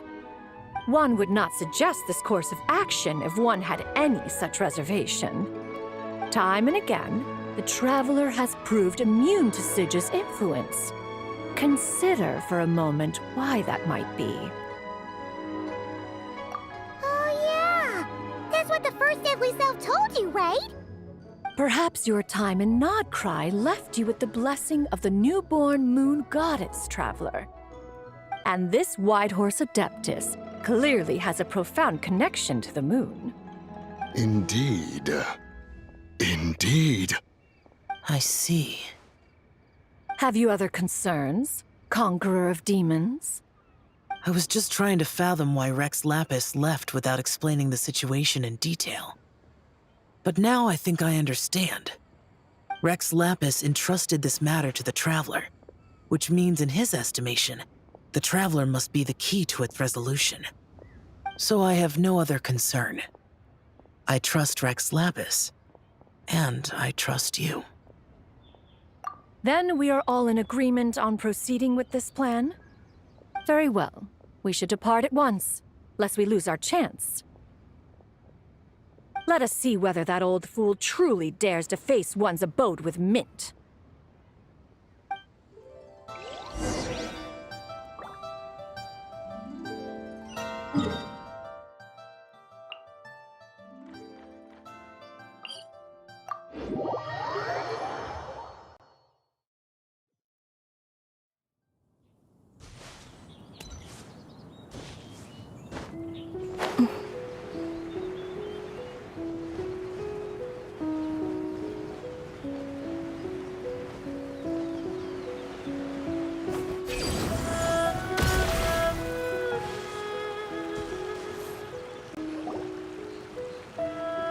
One mint, 2 mint, let us plant a whole slew of mint!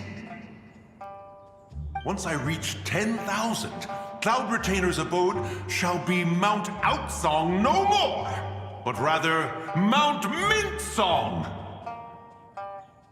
Oh, to behold the look on her face when she is confronted with such verdant splendor!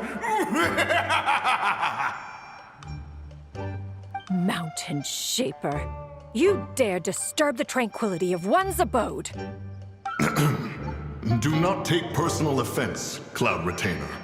He is not in control of his faculties. Exactly. Let it go this once.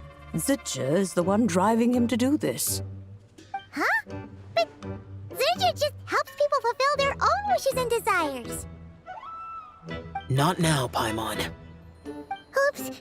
Sorry, Mountain Shaper. Paimon might have just thrown you under the bus. When he wakes up, we shall have words. Everyone, to your positions.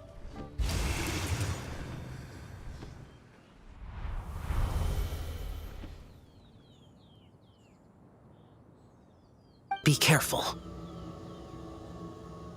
A pest?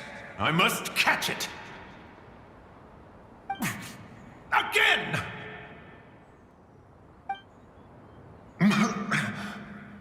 Oh, young one, it is you. Don't tell me. Cloud Retainer sent you? Ha! Such brazen insolence. Such presumption. Such boundless avarice. That wretched adept's impudence knows no end.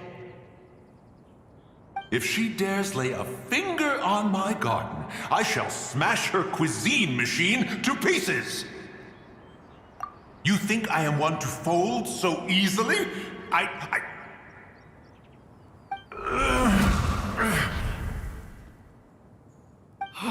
Insolent mortal! Time and again, you interfere in that which is beyond you.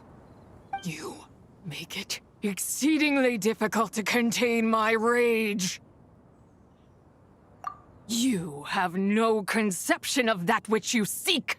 It is forbidden! You know nothing of my past. My warning was given.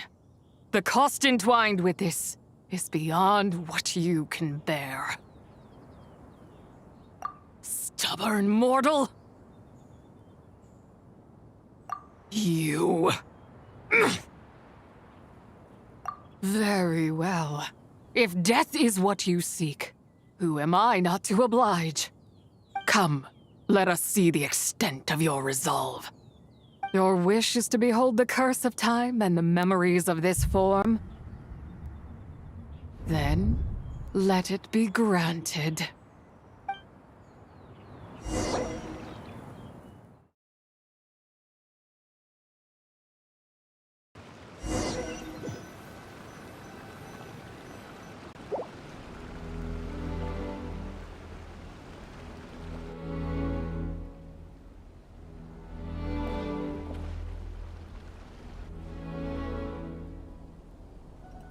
You who seek death, stand before me.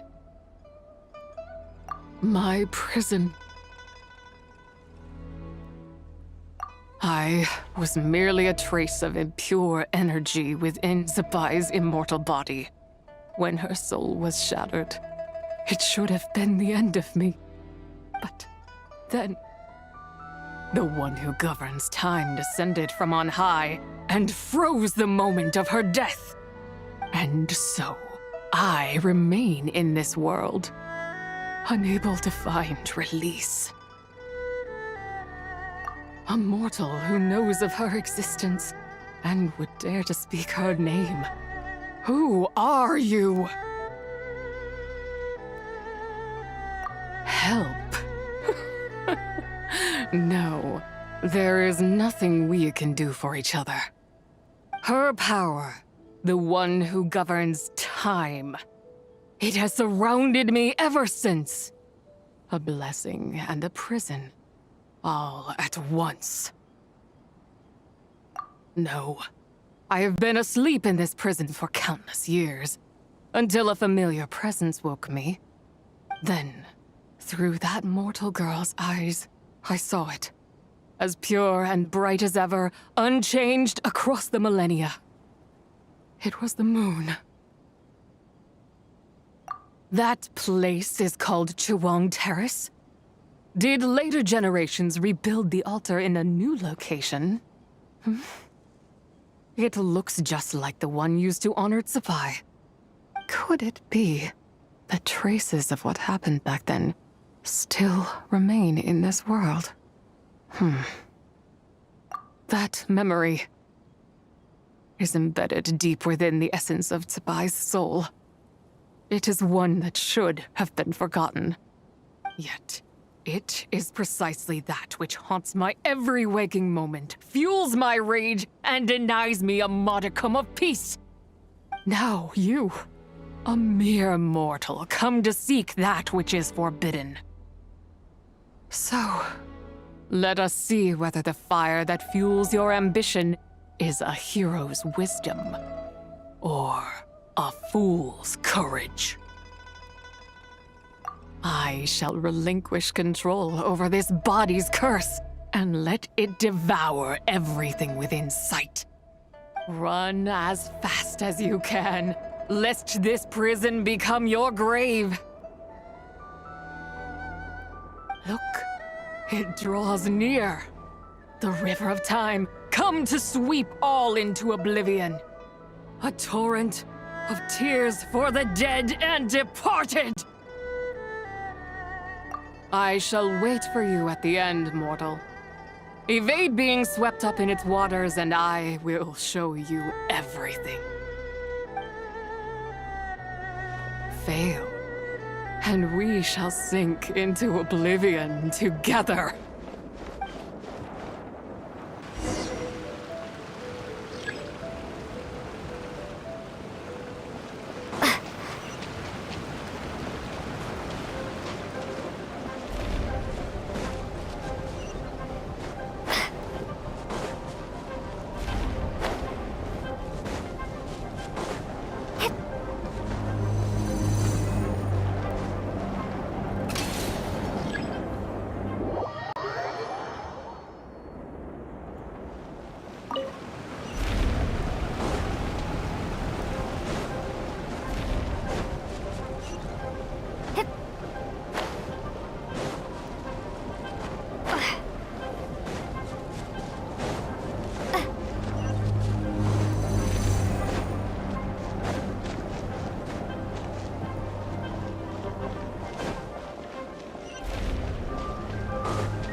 I did not expect that you would make it to the end.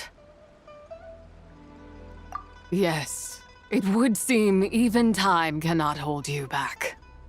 In that case, perhaps this truth is one you can bear. Come, let your wish be granted.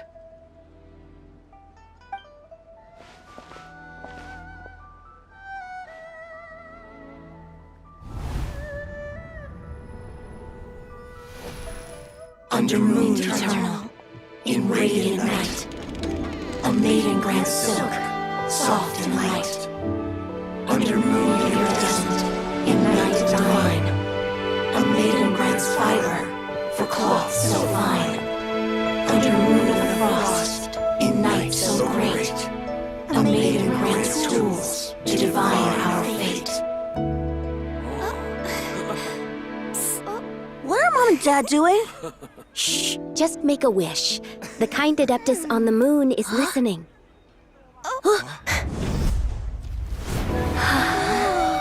Look, it's Lady Tsubai. Wow, Lady Tsubai? Is she powerful? Of course. She taught us how to grow grain and beans, millet and rice, how to peel hemp and reel silk, spin thread and weave cloth, how to cut stone and build houses, cast bronze and forge tools. According to Mom and Dad, the Adeptus Tsubai is the god of soil and grain, who blesses our land and its crops. Huh? Lady Tsubai's leaving? It's all right. We just have to wait till next year. She'll be back.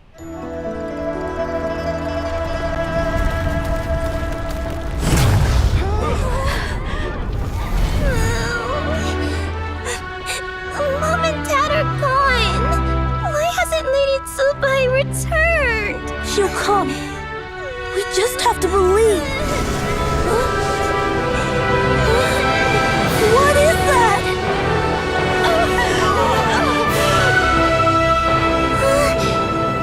Lady Tsubai abandoned us.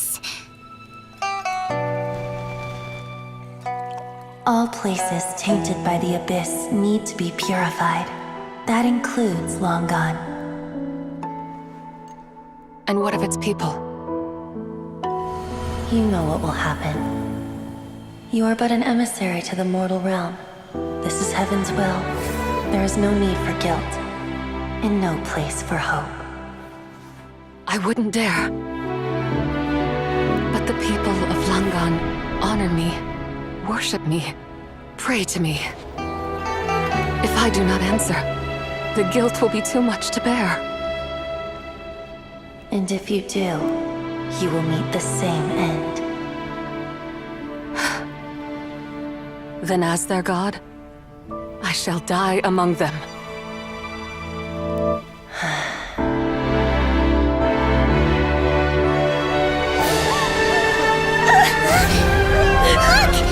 Lady Tsubai came to save us! I knew she wouldn't abandon us! Run!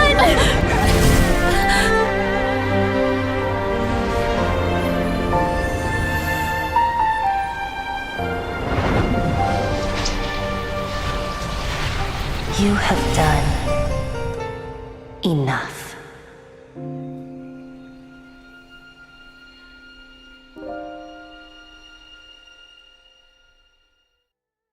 Now you know the truth. These are the memories that suffocate me where I stand and crush me under their weight. Not just my nation, but the people I loved. Were it within my power, I would ignite a blaze fierce enough to burn a hole through the heavens themselves. It was a time of war, one that ravaged heaven and earth. Remnants of the battles tainted with cursed power fell from on high and devastated Langan. The heavens decreed that the tainted filth had to be cleansed. No matter the cost. If I just had more time, I could have helped more people to escape. But it wasn't enough. I just needed a bit more, and they all could have survived.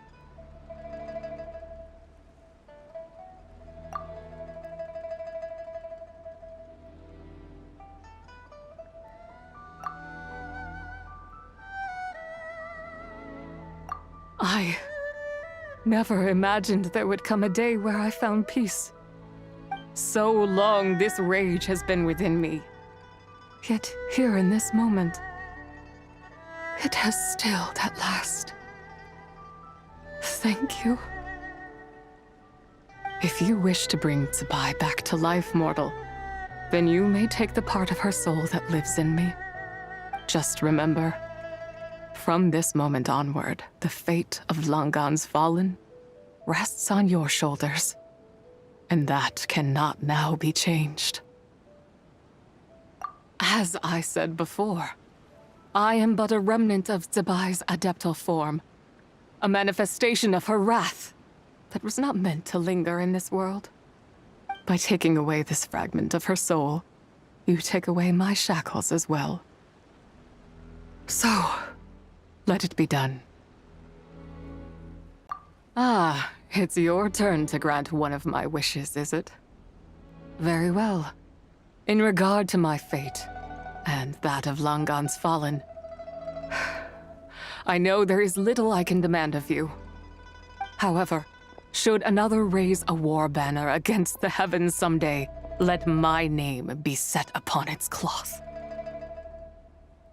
I ask for this, and nothing more. Now, take what you came for. I was a lone moon, shrouded and dimmed in cloud-veiled night. Now darkness breaks, free and unburdened. I reclaim my light.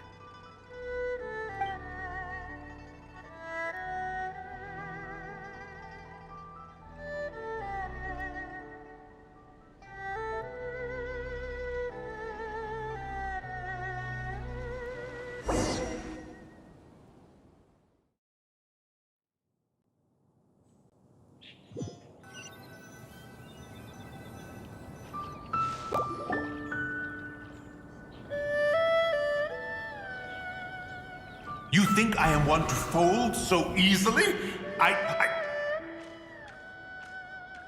Ah, young one. What brings you here? My, what exquisite mint seedlings. Was it you who planted them? I had not taken you for one so versed in the horticultural arts. I must insist that you visit Mount Hulao. There is much we could learn from one another. Ah, but this is Cloud Retainer's abode. She does not appreciate the verdant wonder that is mint. We should leave at once. If she sees us here, there is little I can do to protect you. You weren't? Was it Mooncarver then? My, what nerve he has. What?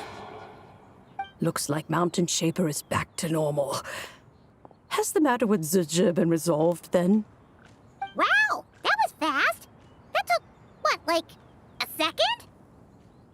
A second to us, perhaps. But for the Traveler, I imagine it felt much longer than that.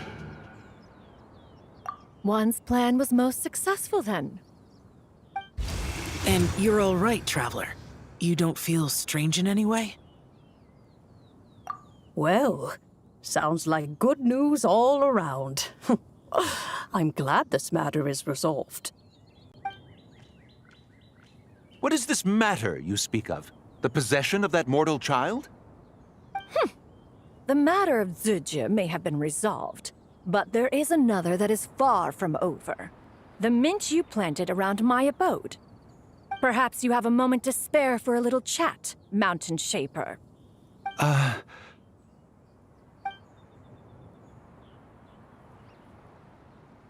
You seem reluctant to talk in detail about what happened with Zizhi.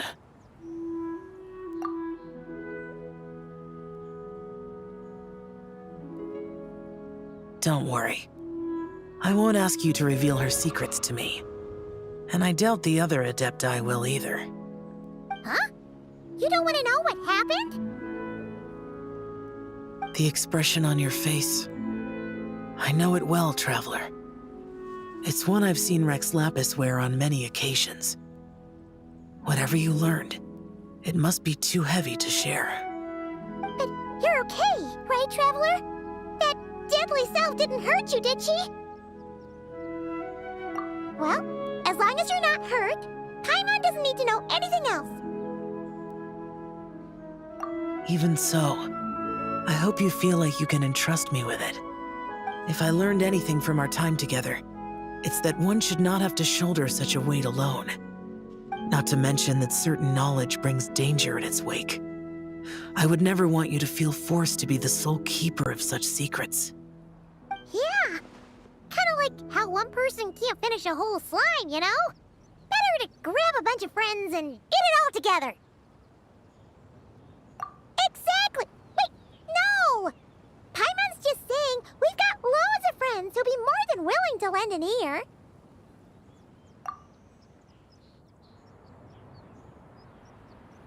I never knew there was such a tragic chapter in the ancient past of this land. So, the people of that nation worship the White Horse Adeptus as the god of soil and grain. It would seem, then, that Rex Lapis had a similar reason for withholding the details of his recent trip. I've often wondered if he had companions to stand by him before we met, or if he was forced to face things alone. Regardless, Lantern Rite takes place in 2 days. Let's meet back up again there. If there's no news of Rex Lapis by then, we'll have to come up with a plan. Fingers crossed it all goes well.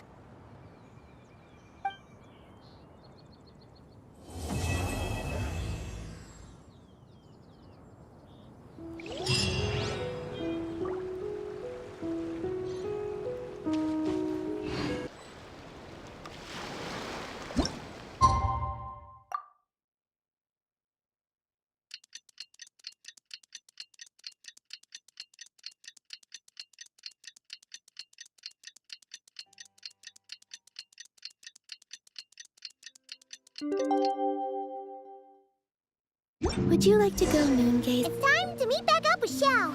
Let's head to Mount Outsong.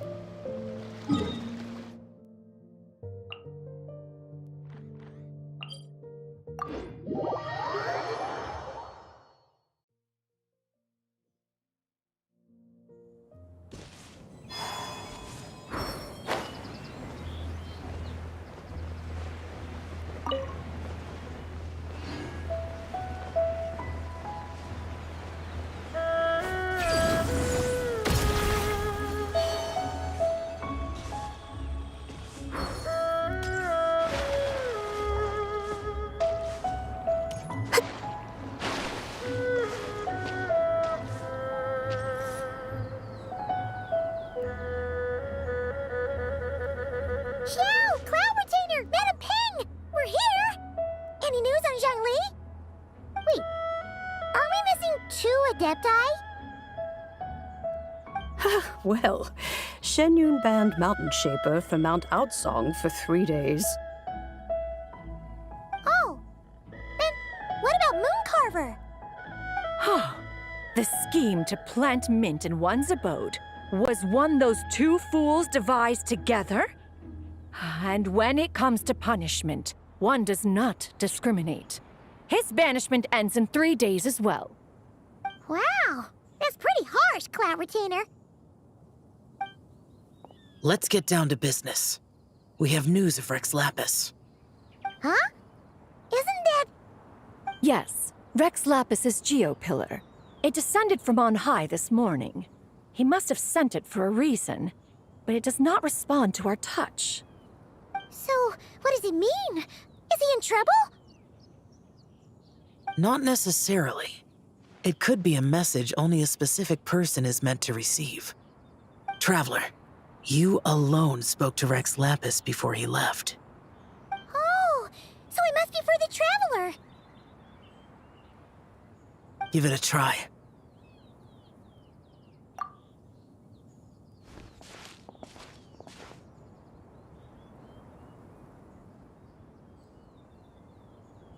Come to the spring on Mount Qingse. I have left an entrance for you.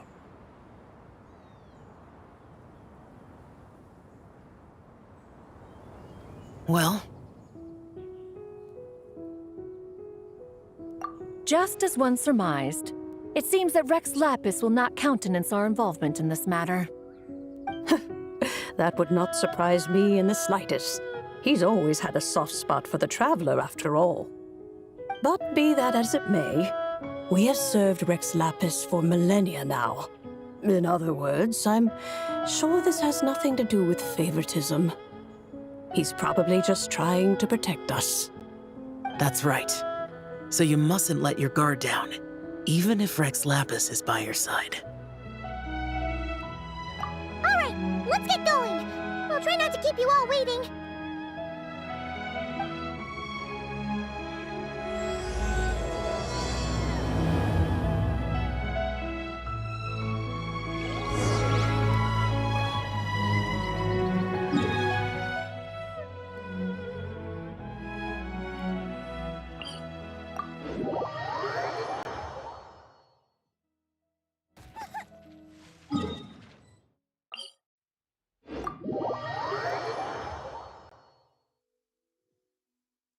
Taking shelter and listening to the rain cleanse the earth makes me feel safe. Like being home.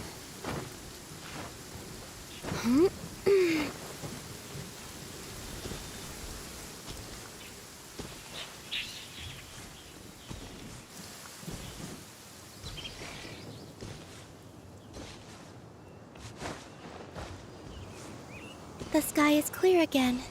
We should be able to see the moon tonight.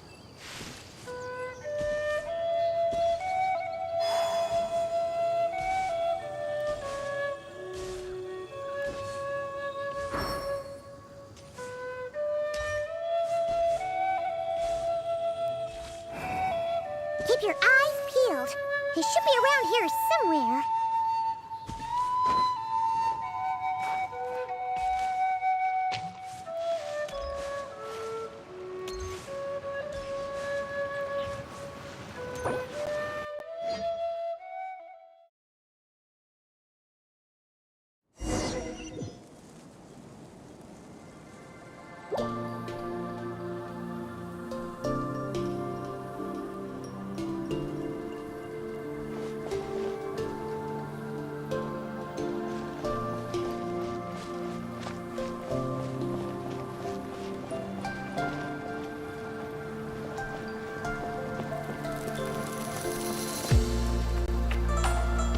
Who could have imagined that the once mighty Geo Archon might end up so, sitting on a humble stool in the woods, quietly weaving moon lanterns?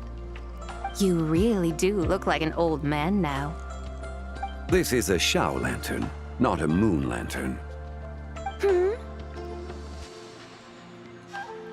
In ages past, when the gods waged war and the world was in turmoil, these lanterns were lit to guide fallen warriors back to their homes.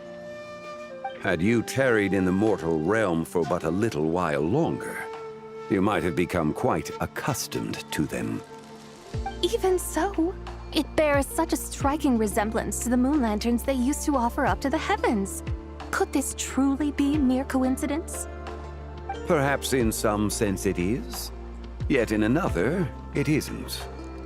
For instance, who is to say that some of Langan's magnificent jade did not become part of the very foundations upon which Liyue Harbor now stands? It is conceivable that this ritual was transmitted in such a manner too. Now, let's not let ourselves get carried away. For all its splendor, do not forget that, in the end, even Langan could not escape its heaven-sent fate. Alas, it is just a pity that the little creatures of this world may never again lift their eyes to the moon, even should misfortune befall them. But you, Geolord, now that you rule this realm, why take the trouble, not to mention the risk, to visit one who bears such profound guilt as I? Are you not afraid that you might be sullied by the curse of time that was laid upon me? There is no risk to speak of.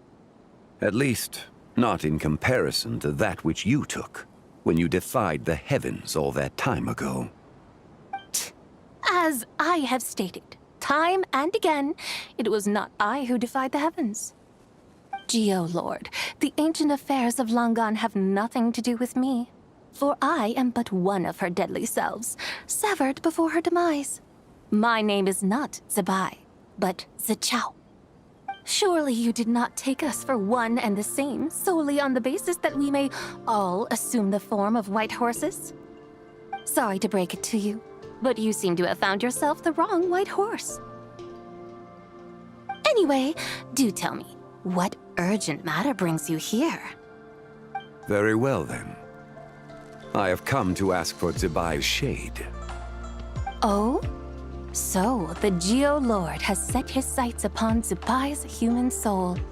And what is it that you intend to do with it? The world outside is changing. With the new moon's birth, the confines of the Shadow Moon are gradually disintegrating. In other words, the heavenly soul is set to return. Consequently, strange phenomena have manifested within Langan's former domain, leading to the earthly soul's reappearance as well.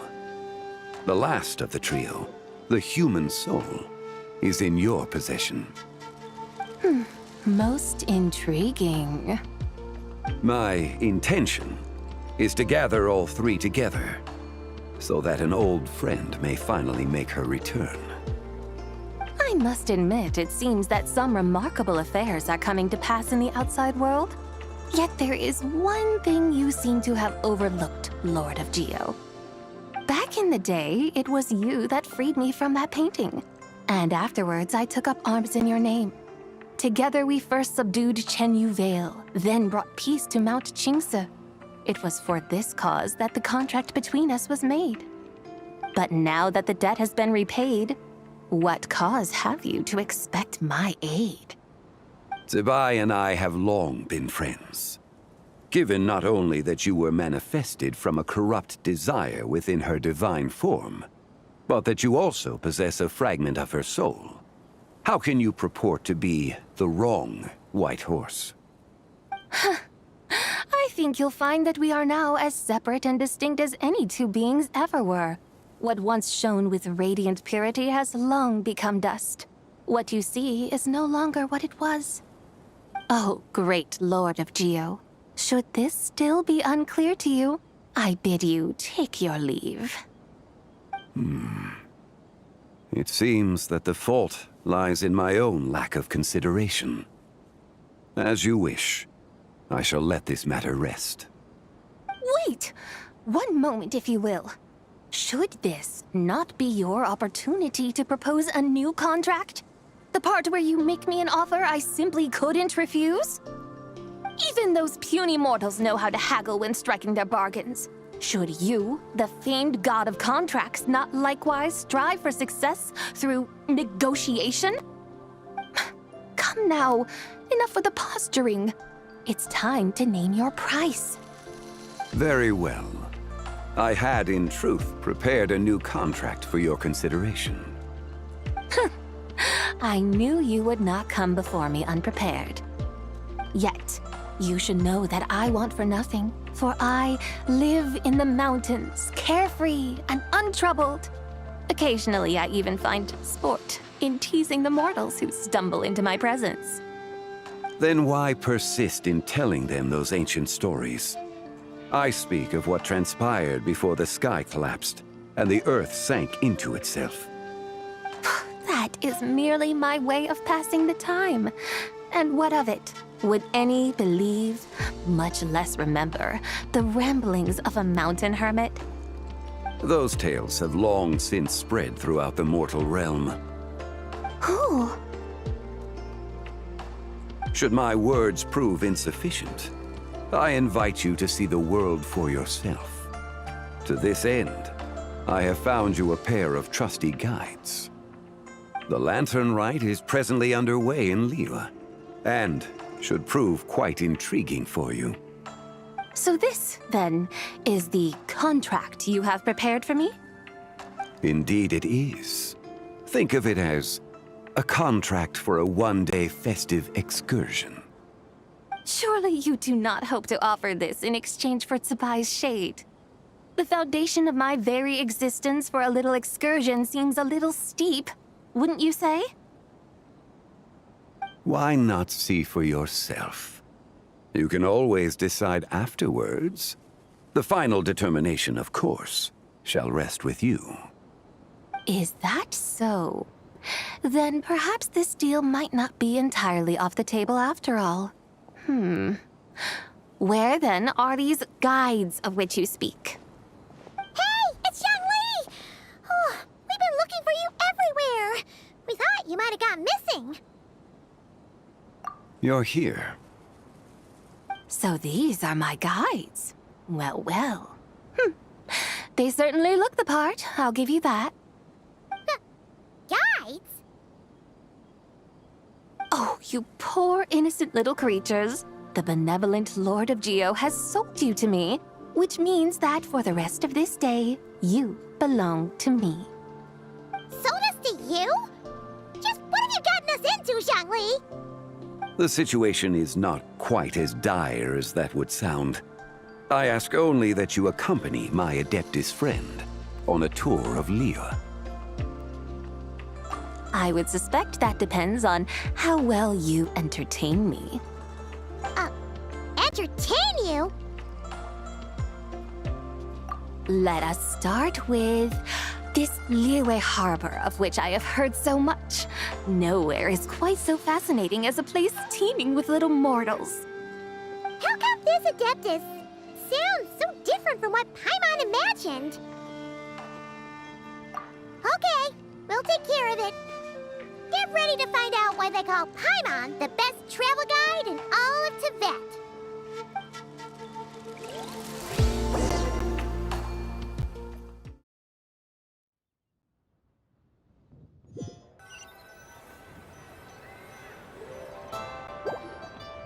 Look! We've arrived at Liyue Harbor. Not only is it Tibet's busiest port, it's also the beating heart of Liyue. So, dear Madam Adeptus, where would you like to go first? With humble fare and wine to sip, in comfort clothed and soul at ease, one eats, and all the heart's ills cease. So we're heading straight for the good stuff? Well, you're in luck, because Paimon's an expert when it comes to food. There are two main cooking styles in Liyue. Li cuisine, which is all about mountain delicacies, and Yue cuisine, which is centered on seafood. The most famous restaurants are Liyue Pavilion and Xinyue Kiosk. Oh, now Paimon's starting to drool. Guess our only option is to go try them both. 2 meals, back to back. Both sound like excellent options to me. Are these the kind of establishments that most people might visit on a regular basis? Not exactly. Both Li cuisine and Yue cuisine are known for their pricey ingredients. Definitely not what you'd call the budget options. But don't you worry about that. Just think of it as Zhongli's little treat. Come on! Aren't you supposed to be pals with Hu Tao? I'm unsure we can afford to spend a little more of her mora at least. Hey! All Paimon wants is to provide our Adeptus with the best possible experience here. Don't you want that too? Both certainly sound like worthy choices. Just now, though, I happened to see a porter pass this way. Where might individuals like him go to eat? A hungry porter, huh? Oh! Paimon knows just the place! Yep. Nothing fancy schmancy there. Just tasty dishes made with simple ingredients in a variety of different styles. Most importantly, it's great value for money, too. No wonder everyone loves it, huh? Oh, and the owner happens to be a good friend of ours, too. One mean restaurant. Yes, even the name itself feels lively and down to earth. All right, let's make it our first stop. Yippee! That's a great choice, too. Alrighty, let's head over there right away. Paimon can't wait to dig in. Wamin Restaurant, here we come.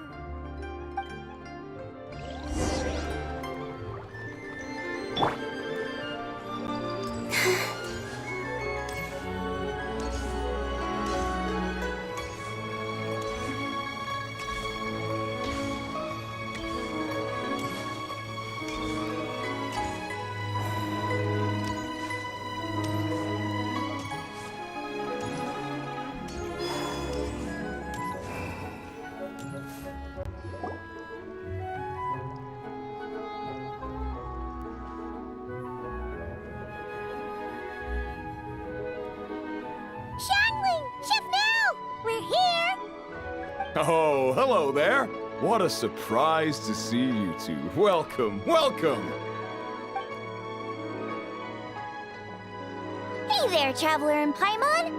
We're a little busy today, so grab a table while you still can. But I don't think I've met this lady before. Is she a new friend? You could say that. Oh, I see. Well, hey there. A friend of the Traveler's a friend of mine, too. Don't worry, we'll take good care of you. Just order whatever you want, it's on the house. By the way, I'm Zhongling. I cook here at Wan Min Restaurant. What's your name? Miss Xiangling, have you ever heard of the White Horse Adeptus? Of course. What about her? I am her, and she is me. Huh? You mean you're an Adeptus? Oh, you young'uns crack me up. Come on, Xiangling. You've got to keep up with the times. Haven't you heard of cosplay? It's like a role-playing game where you dress up as famous characters and pretend to be them. Seriously, it's all the rage, and it looks like this young lady is quite the expert. Your friends sure keep their fingers on the pulse, huh, Traveler? Wow, Dad. Didn't know you were so tuned in. But how come I haven't heard about it? You gotta listen to our customers. Didn't I tell you to spend less time chasing after wild vegetables and more time making friends? You're even more out of touch than I am. Hey, I like making friends too. Isn't that what I'm doing right now? Anyway, even if it is just a costume, is it alright if I still call you White Horse Adeptus? Of course it's all right, because that's exactly who I am. Okay. I can see you're really committed to the role. How about I call you the real White Horse Adeptus instead? In that case, you can call Paimon the real Traveler. Yeah, right. You could have at least switched outfits. Puny mortals. Nevertheless, I suppose it might be amusing to indulge in your little charade, for a while at least. All right, go grab yourselves a table. I'll come take your order in a bit. Listen, let me tell you how. That's just plain stupid.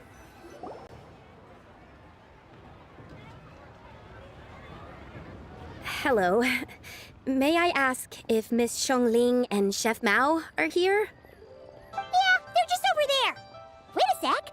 Aren't you? So, what would you like to... Huh? You're... Hello, Miss Xiangling. It's me, Lu Xiangxiang, the one who broke some stuff here at your restaurant a few days ago. I just wanted you to know how sorry I am. I honestly don't know what came over me. Please forgive me. Oh, it's you. You really gave me a fright that day, young lady. You didn't actually get food poisoning from our black-back perch stew, right? Come on, Dad. She's come to say sorry. It's all right, Miss Lu. You must have been feeling a bit off that day. You're looking so much better now, though. Why don't you grab a table, too? This one's on the house. No, I couldn't possibly. Hey, it's totally okay. We all feel under the weather sometimes, especially when we're away from home. Go on, find yourself a... yikes. Looks like all the tables are taken. Wanna come sit with us? We've got an extra seat over here. Thanks, guys. So what would you like to eat today? Feel free to order anything you like. I should very much like to sample your renowned poisonous blackback perch stew. It wasn't poisoned. That was all on me.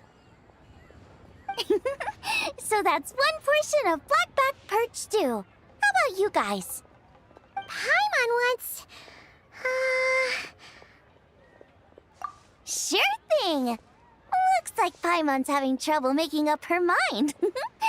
Anyway, I guarantee you'll love it. Let me think. Well, since the blackback perch stew is on the spicier side, I guess it makes sense to balance it out with a serving of stir-fried shrimp. And since it's Lantern Rite season, you better try out the triple-layered consommé and come and get it too! Those are our seasonal specialties. As for the carbs, since we've got a full table, how about some right at home? Along with our special chili mince cornbread buns. Trust me, you won't be disappointed. Then for dessert, I'll whip you up some Lucky Snow Delight. I just came up with it a few days ago, and I can't wait for you to try it. Wow! Sounds like quite the feast! Looks like Paimon's in luck today! Am I the only one who thinks that's way too much? Not at all. Don't worry, I know what I'm doing. And to top it all off, our star dish, Adeptus Temptation.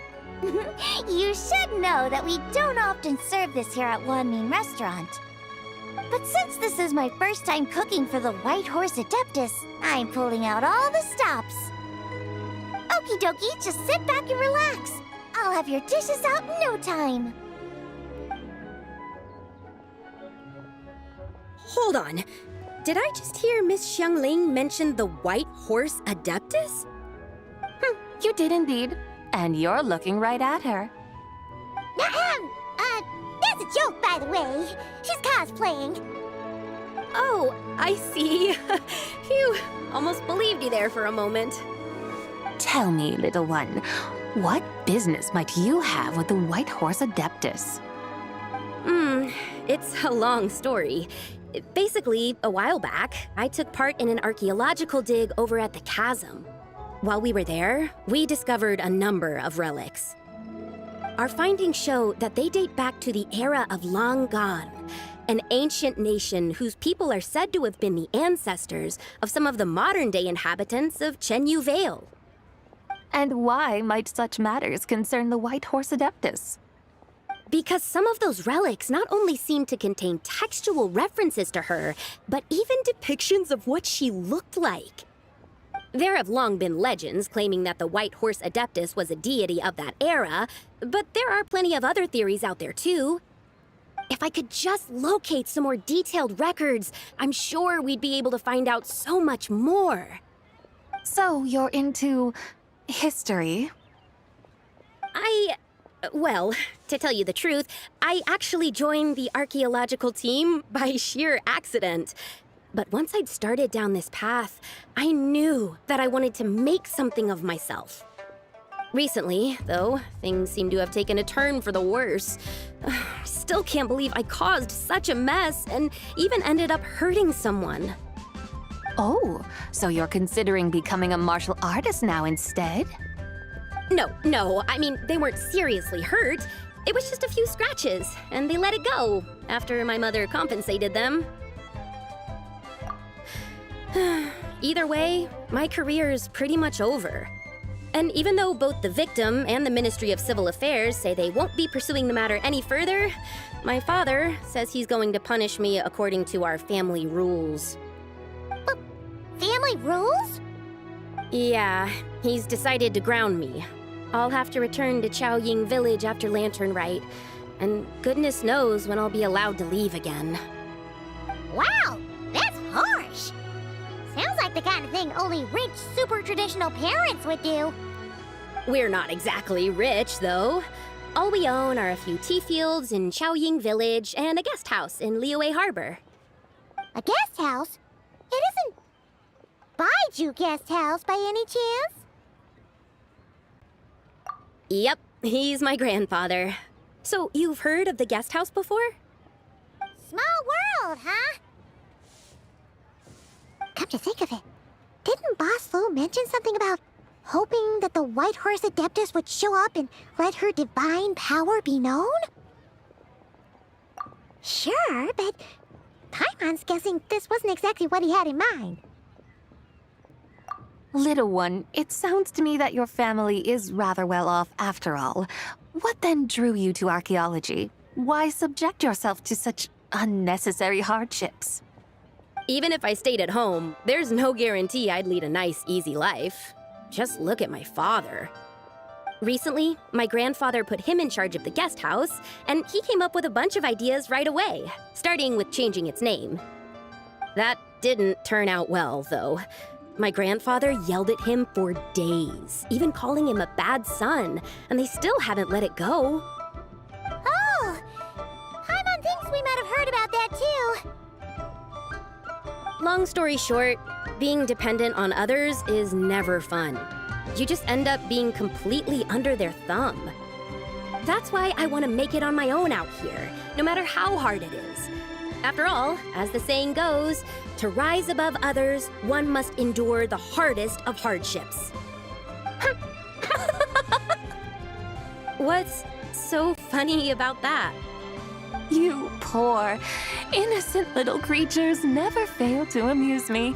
To think you would endure all manner of hardships in your brief time on this mortal plane, and all that merely to rise above others. I would have thought that the wiser path would be to simply roam this world as I do. Huh? Tell me, what is it that you truly delight in? Archaeology? Martial arts? Tea planting? Or perhaps the keeping of a guest house? What I delight in? Yes. Surely there must be something you don't find quite so exhausting. Whatever delights you should not feel like a burden. But do things like that really exist? Of course! Take Miss Xiangling, for instance. I defy you to detect even a hint of hardship on her face when she wields her walking spatula. So, since it seems you are resolved to tread the rocky path, you should strive with all your might to pursue that which brings you delight. You mean, like cosplay? I suppose you might say that. Looks like the White Horse Adeptus is really getting into her role. I think I get what you mean then. Maybe I should have a chat with Miss Xiangling before I head home. Okay, everyone. Sorry to keep you waiting. Here's your food. Wow. It all smells so good. Oh, finally! I get to try that famous poisonous stew. Hey! Didn't you hear what Shang said? It wasn't the stew. If anyone's to blame, it's that other you. What's up? How fiercely this mortal fare burns upon the tongue!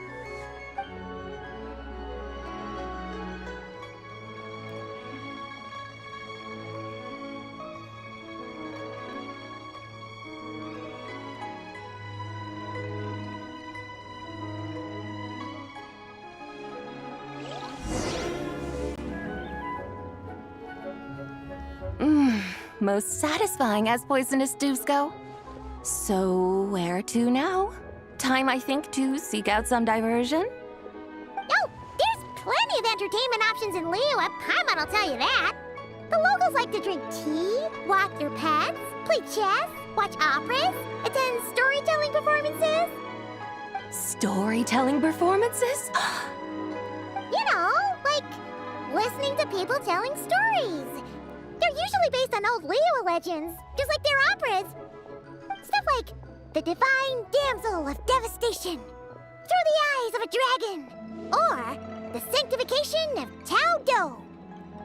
What about the story of the bright moon that sits in the sky above us? Paimon doesn't think she's heard that one. Still, the moon does come up quite a lot. It's even in the name itself. The Yue in Liyue actually means moon. Since we're on the subject, you like telling stories yourself, right? Why don't we go check it out? In that case, I'll have to trouble the two of you to lead the way. Awesome! Let's go! Third round knockout, here we come! Liyue's really got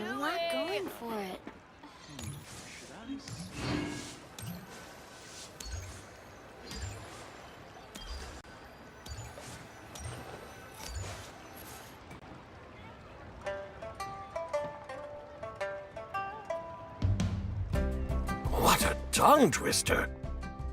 I'd have made a complete fool of myself if I tried to say it on stage without practicing it first. Huh. Call yourself Iron Tongue, Tien. Wobbly Tongue, Tien, more like.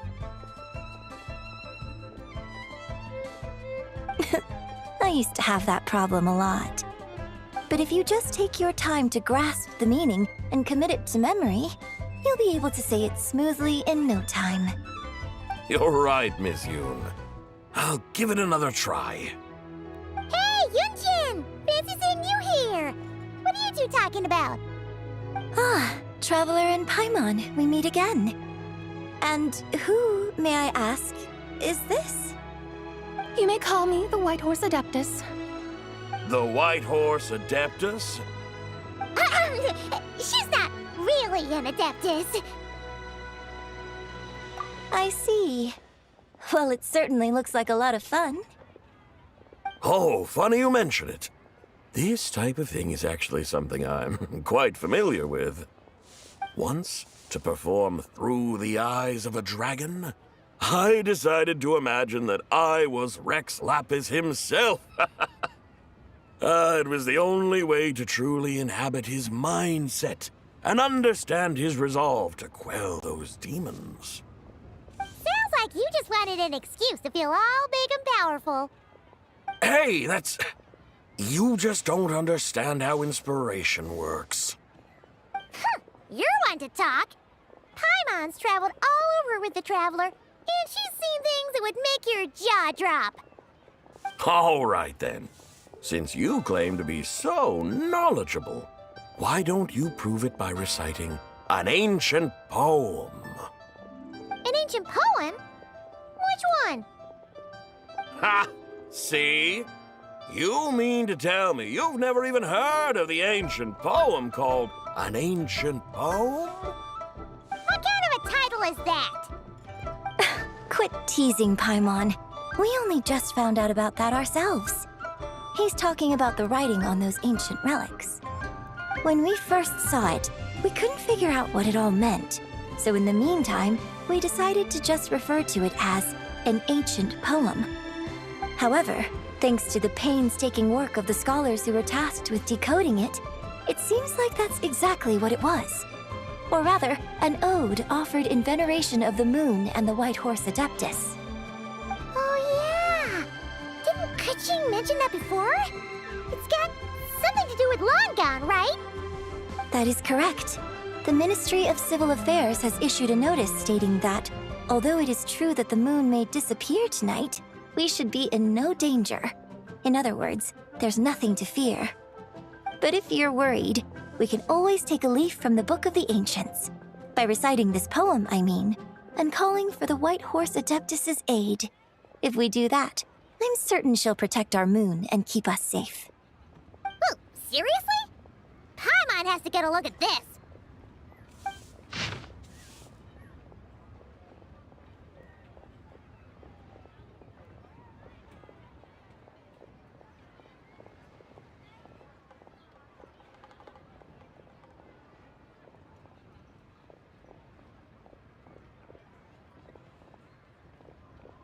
Under moon eternal, in radiant night, a maiden grants silk, soft and light? What in Tibet's that supposed to mean? Under moon iridescent, in night divine, blah blah blah, something cloth so fine.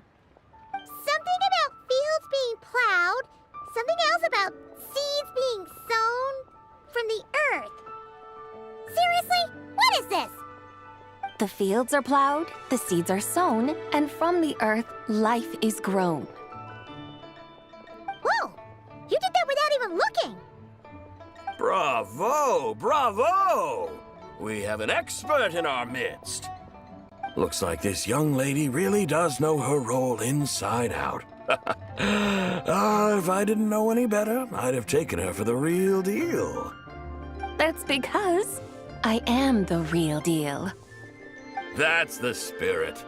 This is exactly the kind of mindset I was talking about.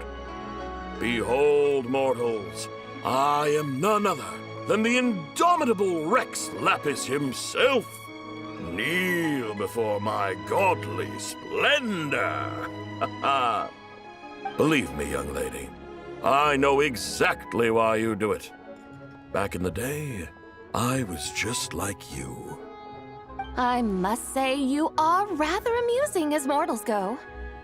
Miss White Horse Adeptus, it is a great pleasure to make your acquaintance today. I have some questions regarding the poem, and I was wondering, perhaps, if you might be able to shed some light on it? You want me to explain the full meaning of its verses? Your guidance would be much appreciated. Fascinating. Tell me, do all the people of Liyue still express such reverence for the ancient ways? Well, it's true that we hold a deep fondness for our history, but it is hardly our only pursuit. One of my good friends, for instance, is even more devoted to the modern Fontanian art of rock and roll. Exactly! And don't forget, great practitioners of the role-playing arts walk among us too. People like me and you, young lady. Yes.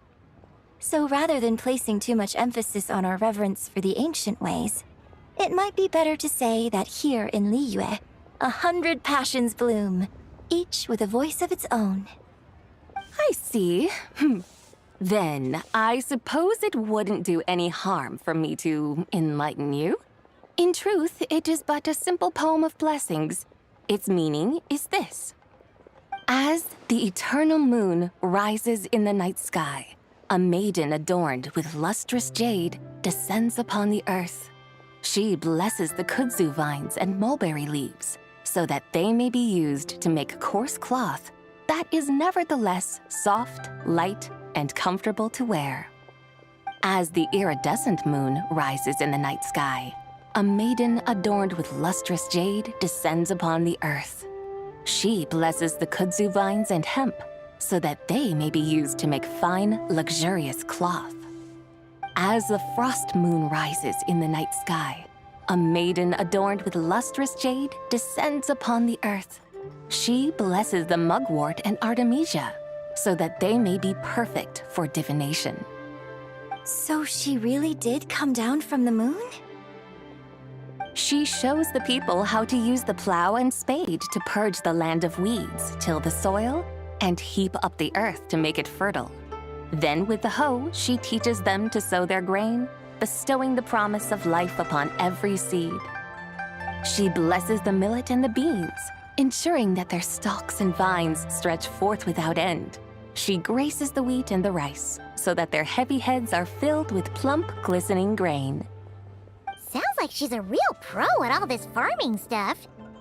The fruits of the field are harvested and brewed into sacred wine for honored guests. This we reverently present to the divine maiden, with every ceremonial step flawlessly observed, so that she may witness the depth of our piety and respect. Oh, divine maiden, how can your graceful presence in the sky not seem like that of a fairy descending from the heavens? Oh, divine maiden, how does your pure and radiant form not resemble the guardian spirit of our land? I send my heart's desire, ascending to the heavens, beseeching you to grant us good fortune and blessings in the coming year. Huh? So, that's what it's supposed to mean? I find myself speechless, moved beyond the power of words to convey. Oh, young lady, you have shown me the heights to which a true role player might aspire. A truly remarkable performance. I did not anticipate that anyone could unravel this poem with such depth and clarity, and so soon after the Ministry of Civil Affairs noticed, too. I'd even begun to consider myself somewhat versed in the matter, but as they say, there's always someone more knowledgeable out there. Allow me to extend my thanks to you, Miss Whitehorse Adeptus. You are far too humble, young one. I must confess, it is I who have been surprised. Not only by you, but also by this Liyue Harbor of the present day. Ah, so you're not from Liyue. And what, may I ask, has surprised you about it? Oh, it's nothing really. Just some old memories scattered here and there. Very well, my guides. I suppose it is time we set forth on the next part of our excursion. I'd like to go see that wharf now. What say the two of you? No problem! We'll take you wherever you want. Oh, leaving so soon? Before you go, allow me to introduce myself. I am Yunjin, director of the Yunhan Opera Troupe. May I ask your name in return? My own name is scarcely worth mentioning, but since you asked, perhaps I'll tell you the title of that poem instead. Huh? So, it isn't actually called an ancient poem? Of course not. Its real title is Odes of Long Zabai. Odes of Long Zabai. All right then, until we meet again.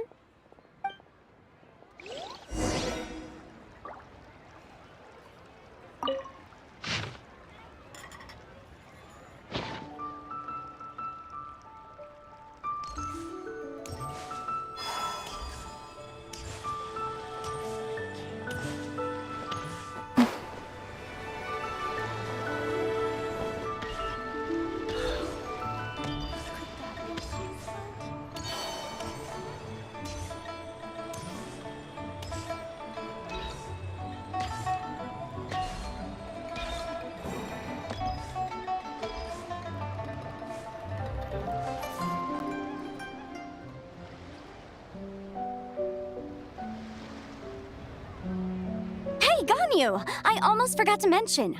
On my recent trip to Notcry, I came across something really fascinating in the Frost Moon Scion's library.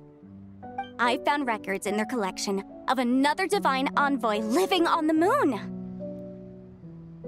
A divine envoy on the moon? You don't think it could have been referring to the White Horse Adeptus too, do you? No way to say for sure. Still, the similarities between our legends are intriguing, to say the least. Isn't it amazing? Especially when you consider how far apart we are. It truly is. We might live in different lands, but when we look up at the night sky, we all see the same moon and stars. Right? It's like we're all bound together, no matter where we are. When you think of it like that, it's almost as if our friends from other nations will be right here celebrating with us. Isn't that a wonderful thought? No wonder you were so excited to go see the giant lantern when you first got back. Sounds like you're a real fan of the White Horse Adeptus, huh? I guess you could say that. Just a pity she's so elusive. Even Granny's never met her, you know? Maybe she really is just a legend after all. Hey, Yanfei and Ganyu! Trust, Paimon. The White Horse Adeptus is as real can be. Huh? Oh, look! It's the Traveler and Paimon! Feels like I haven't seen you two in, like, forever. Happy Lantern Rite. It's so good to see you again. Hey, you two.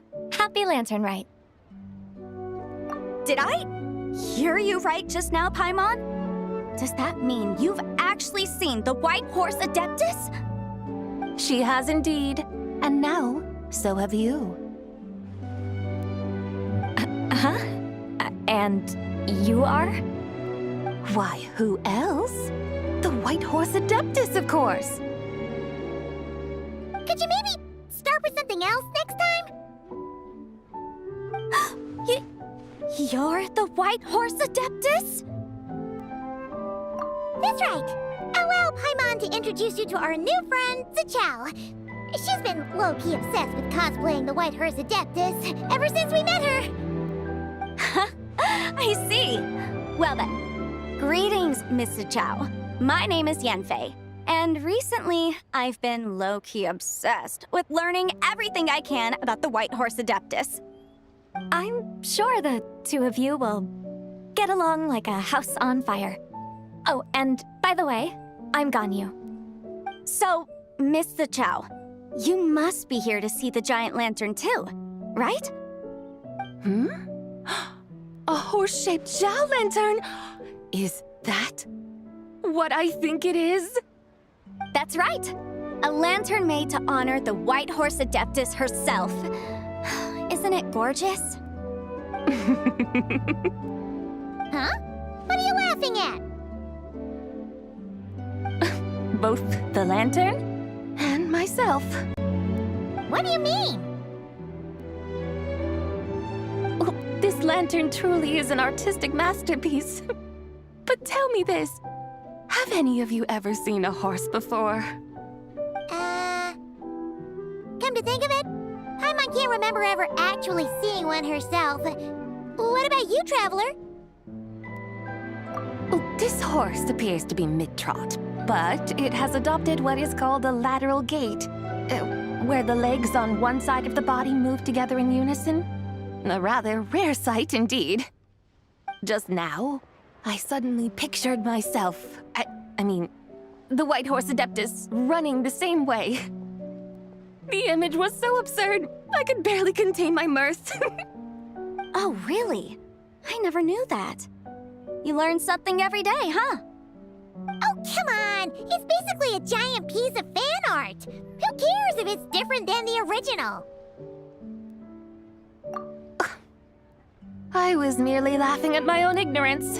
I came here thinking that the White Horse Adeptus' tale had been long forgotten. Yet here I am, gazing upon a lantern made in her honor. Well, you couldn't have been more mistaken. There are so many tales about the White Horse Adeptus, I'm starting to lose count. Just off the top of my head... Just so you know, Yanfei, we've heard it all like a million times before. Uh-huh. But there's one thing I can guarantee that you haven't. Huh? You mean like a new chapter of her stories come to light? Mm-hmm. And I heard it from Ganyu just yesterday. Hey, why don't you share it with the others? Sure, no problem. Where to begin? Do you guys still remember what Liyue's Moon Chase Festival is about? Of course! It's a festival held in honor of the Stove God. That's right. But it took a really long time for the Stove God Festival to become what it is today. In its earliest form, it was actually an adeptal ritual known as the Moon Chase Rite. Paimon remembers Madame Ping mentioning that before, but she never explained exactly what it was. According to Cloud Retainer, the Moon Chase Rite was originally a ritual meant for communicating with the moon. Communicating with the moon? But for what purpose? At first, Cloud Retainer wasn't entirely sure either, as it was always Rex Lapis who performed the ritual. Whoa! Rex Lapis did it himself? Must have been a really important ritual. That's right. Unfortunately, despite numerous attempts, they never actually received any response from the moon, which is why they eventually stopped performing it. But then, just yesterday, Keqing took a picture of the moon being obscured by a dark hole to Cloud Retainer and asked if it had anything to do with the Moon Chase Rite. The moment Cloud Retainer saw it, it suddenly dawned on her that the rite might have been an attempt to reach the White Horse Adeptus all along. Does that mean Zhongli's been trying to bring back the White Horse Adeptus all this time? So how about that? Bet you never thought there might even be a link between the White Horse Adeptus and the Moon Chase Festival. If Keqing hadn't taken that picture to Cloud Retainer, we would never have known any of this. This is probably what Keqing was referring to that day when she mentioned there were some ideas she wanted to follow up on. So, Geo Archon. All this time, you've been striving to awaken her. Huh? What do you mean, awaken? Nothing.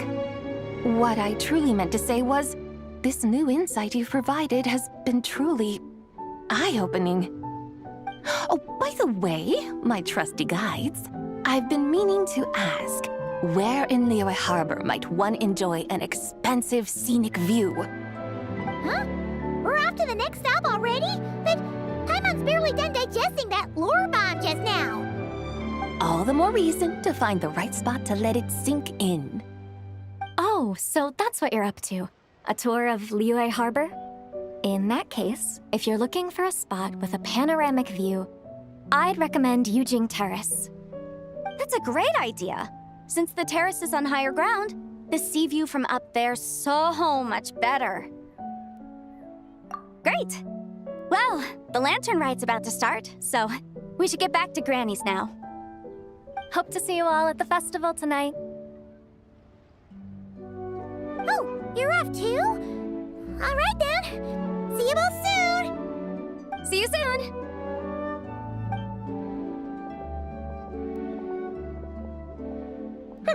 Very well, my guides. What are we waiting for? Okay, you're the boss. Yujing Terrace it is. After all, the customer's always right. Something else you needed to do? Oh, Paimon likes that idea. And what, may I ask, is a photo? It's this awesome invention that lets you record moments in the blink of an eye. Except, you've gotta try not to actually blink. Oh? What must I do in preparation, then? Nothing. All you gotta do is choose a pose. The Traveler will handle everything else.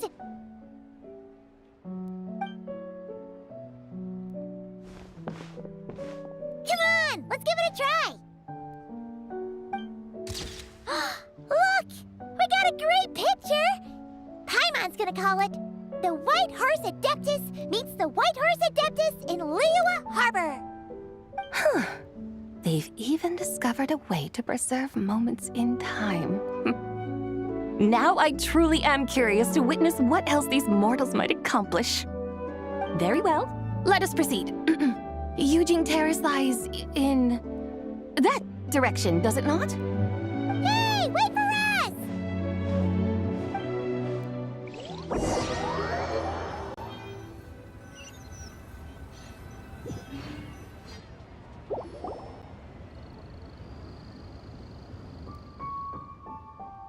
Truly a marvelous view if ever there was one. It seems the charm of this Liyue Harbor is only heightened by the sun's dying light. And soon, people will start releasing their shell lanterns to mark the most important day of the year. Practically everyone will be with their friends and family, eating a big meal, chatting, and even setting off fireworks. Trust Paimon, it'll look even more amazing then. What do you say? Want to stay to see that? No need. Let us bring this weary day to a close. Weary day? You mean, you didn't enjoy your tour? I had imagined you would arrange for me to witness some grand spectacle. Perhaps the descent of divine beings, the manifestation of the sacred before mortal eyes, or the appearance of a selfless hero come to aid the helpless and downtrodden. Or, should that not come to pass, then at the very least spend a little more coin. For that, it seems, is how one finds true enjoyment. Alas, but there was none of these. Instead, we merely filled our bellies, listened to tales, and gazed upon a crude imitation of my likeness. And now the sun begins its descent. What a day of quiet tedium. Well, we're so sorry. If we'd known that was what you wanted, we'd have done it all differently. It's all that Zhang Li's fault for not making the customer's requirements clear. Well, it's too late now. Do you still believe I would part with that soul fragment, now so intertwined with my very being? But... I knew you were the more astute of the pair. Huh? You were just trying to scare Paimon? It seems the realm of the Geo-Archon has a way of making one more stony-faced. So, you were just pulling Paimon's leg? course. I was merely engaging in a little banter with the two of you. Long ago, I shared tales with various mortals who chanced upon my mountain abode. Never did I imagine that those stories would endure. It seems I greatly underestimated them. Perhaps, as your Geolord said, a few pieces of ancient Langan's magnificent jade have truly become part of the very foundation of this land. So, you've decided to help us? Again, that goes without saying. I made up my mind some time ago now.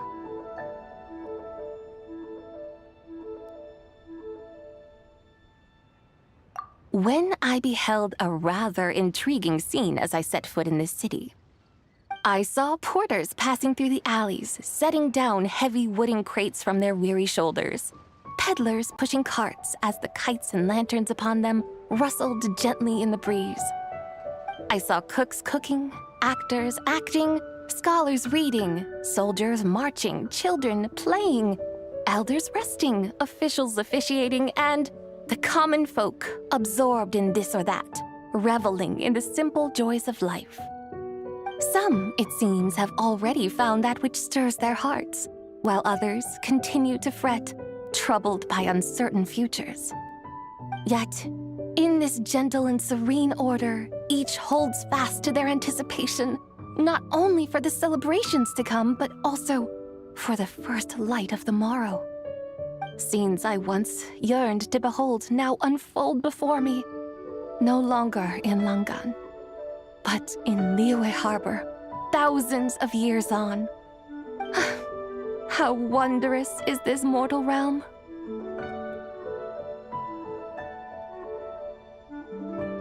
Thank you, White Horse Adeptus! Thank you so much!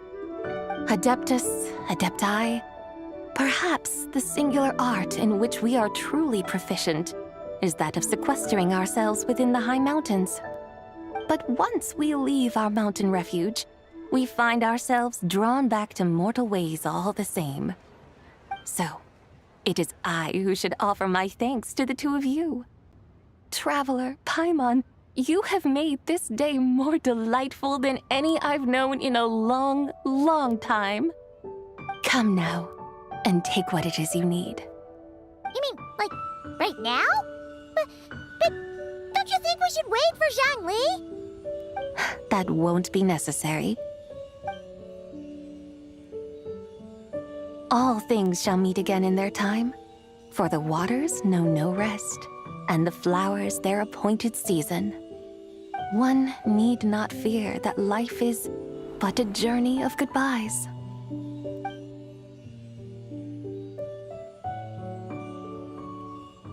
Is she gone?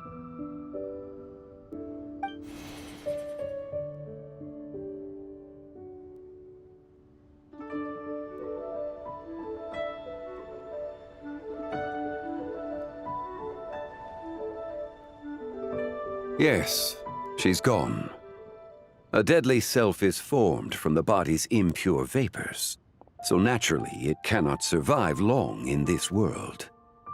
Had it not been sustained by the remnant of Zibai's soul, it would have faded away a long time past.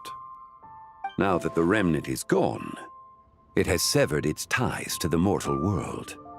Zhangli! When did you get here? A while ago. Paimon would have thought you'd at least want to say goodbye. Though mountains endure, the ceaseless waters will, at last, wear away their sharp edges. Thus must I meet the marks wrought upon her by the ruler of time with great caution. It may be goodbye for now, but someday we will meet again. Really? And when might that be? Who can say for sure?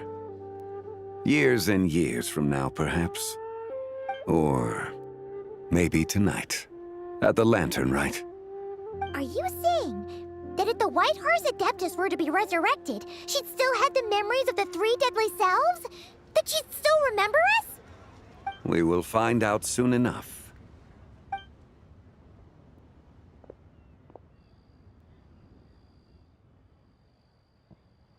It is time. The rite is about to begin.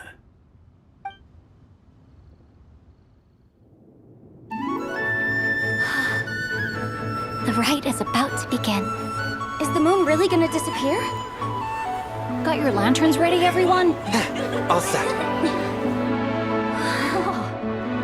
Might be about time to put eyes to the sky. Wouldn't you say, Tianchuan? Look!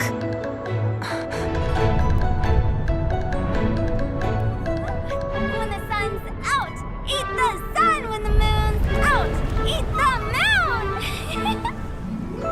Whoa, is this the lunar eclipse? Under moon eternal, in radiant night, a maiden grants silk, soft and light. Under moon iridescent, in night divine, a maiden grants fiber, her cloth For so you. fine. Under moon of frost, in night so great, a maiden grants tools to divine our fate. The fields are plowed, the seeds are sown, and from the earth, life is grown. The seedlings stretch, the crops do rise, and all unfolds before our eyes. Fruits are gathered, sweet wine is poured. These gifts we offer to our Lord. Pure is heaven, so fair and bright, she shines as light in this dark night. And with her does this, wish take flight.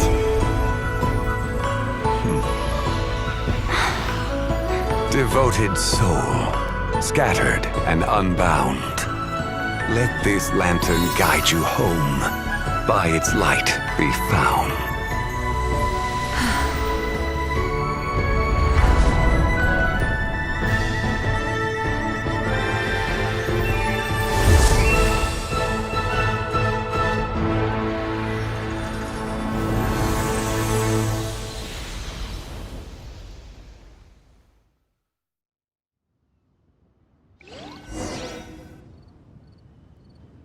Did we do it? Do we finally get to meet the real White Horse Adeptus?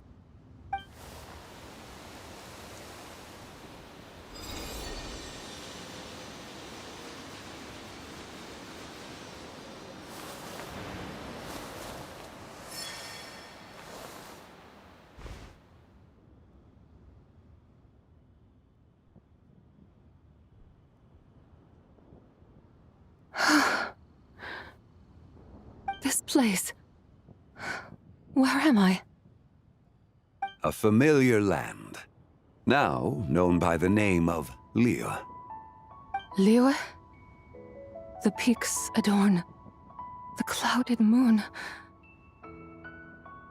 Then, who might you be? Oh no! She seems to have lost all her memories after all. And those countless lights in the sky. What are they? These lights, each like a dwelling in glad accord, usher in this day of joyous rebirth. And whose rebirth might that be? That of my old friend, Zibai. Zibai? Yeah, that's you! Don't you remember anything at all? That's... me? Oh, yes. The envoy of the Lunar Palace. My name is Zibai, indeed. Then you must be... the Lord of Geo, Heaven's Star. Many years have passed since we last saw one another. Zibai, my friend, welcome home. Home? But why does this place, this Liyue, feel at once so strange and yet so familiar? Who you are? Who are you? Ah, yes, I remember now. You are that treasure-hunting damsel, the one stricken by the poisonous fish stew. How goes your quest for treasure? You must have achieved both fame and fortune by now, I trust. Hey, you've got it all wrong! You're talking about Lu Xiangxiang. And how many times do we have to tell you? She wasn't poisoned! Sheesh! Hmm? But I could have sworn... Oh, that's right. You're that impudent blonde youngster who kept meddling in my affairs. And to think you even had the audacity to presume yourselves worthy of being... What was it again? Ah, yes, of being my guides. How very wonderful to see you again, my most faithful and beloved guides. I trust all has been well in my absence? Well, she finally got it right. But that sudden mood swing felt even weirder. It's like her head's packed full of slimes. It is possible that her cells have not yet settled. After all, they've only just been brought back together. It may be some time before she fully recovers. Huh? You mean, kinda like she's still half asleep? That I cannot say for certain. Perhaps a few days. Perhaps a few years. A few years? Mortal years are but a poor measure when divine beings tread the realm of dreams. Well, if you say so. Anyway, at least she's whole again, right? That already seems like a pretty good outcome to Paimon. Yes, there is little cause for worry. We need only wait and let time take its course. Say, what are those little creatures over there up to? Celebrating Lantern Rite, of course. And those lights up in the sky? Those are all Xiao lanterns. This year, each and every one of them carries a little wish inside. Lantern Rite. Then, may I join in too? Of course! Why else do you think we've been running around like headless chickens these past few days?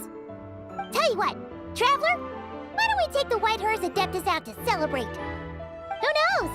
Maybe seeing some familiar faces might help her find her feet? Hey, Zhangli! You've got some time on your hands now, right? Why don't you come along with us? By no means a bad idea, Paimon. Oh, and Sabai, before Paimon forgets, when we meet the others later, remember to wish them a happy Lantern Rite! Happy... Lantern Rite? Happy Lantern Rite! Yes, happy Lantern Rite indeed. Well then, let's go!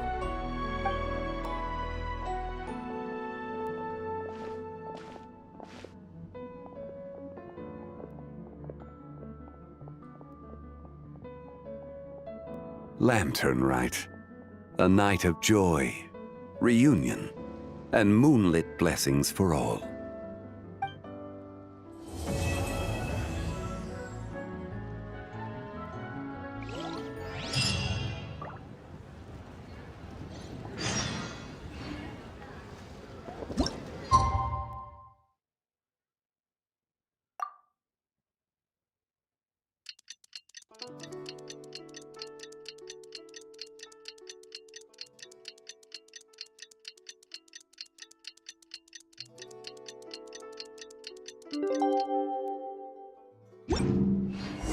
Paimon wonders how the White Horse Adeptus is getting along.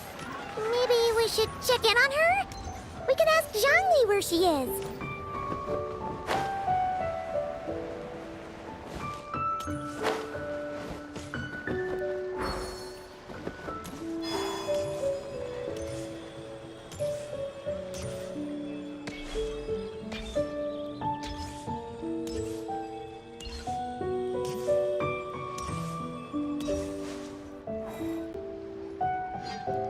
Oh, looks like Zhangli hasn't stopped by for tea today. Hey, are you two looking for your friend? Try going up that way. Is Zhangli up that way? No, but that young lady who was dressed up as the White Horse Adeptus the other day is. She's your friend, right? I just saw her head toward Wanmin Restaurant. I was wondering why she was eating alone. But then you two showed up hot on her heels. Oh, what luck! We were just on our way to find her. But what's she doing at Wanmin Restaurant? I have no idea. I said hello, but she completely ignored me. She couldn't have forgotten who I am, right?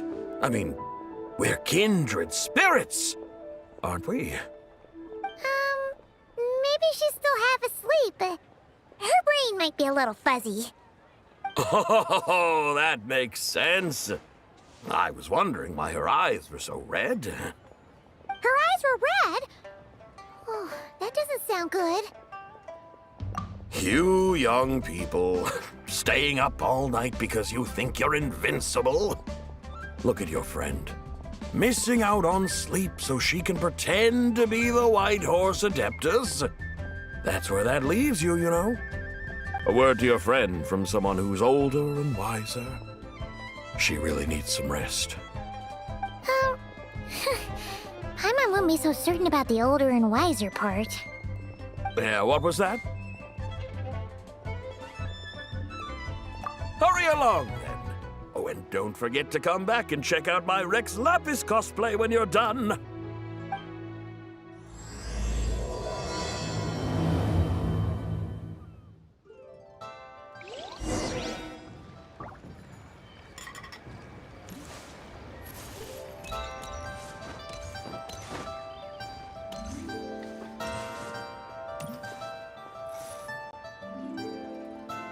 Where's the proprietor? Come out and see me at once!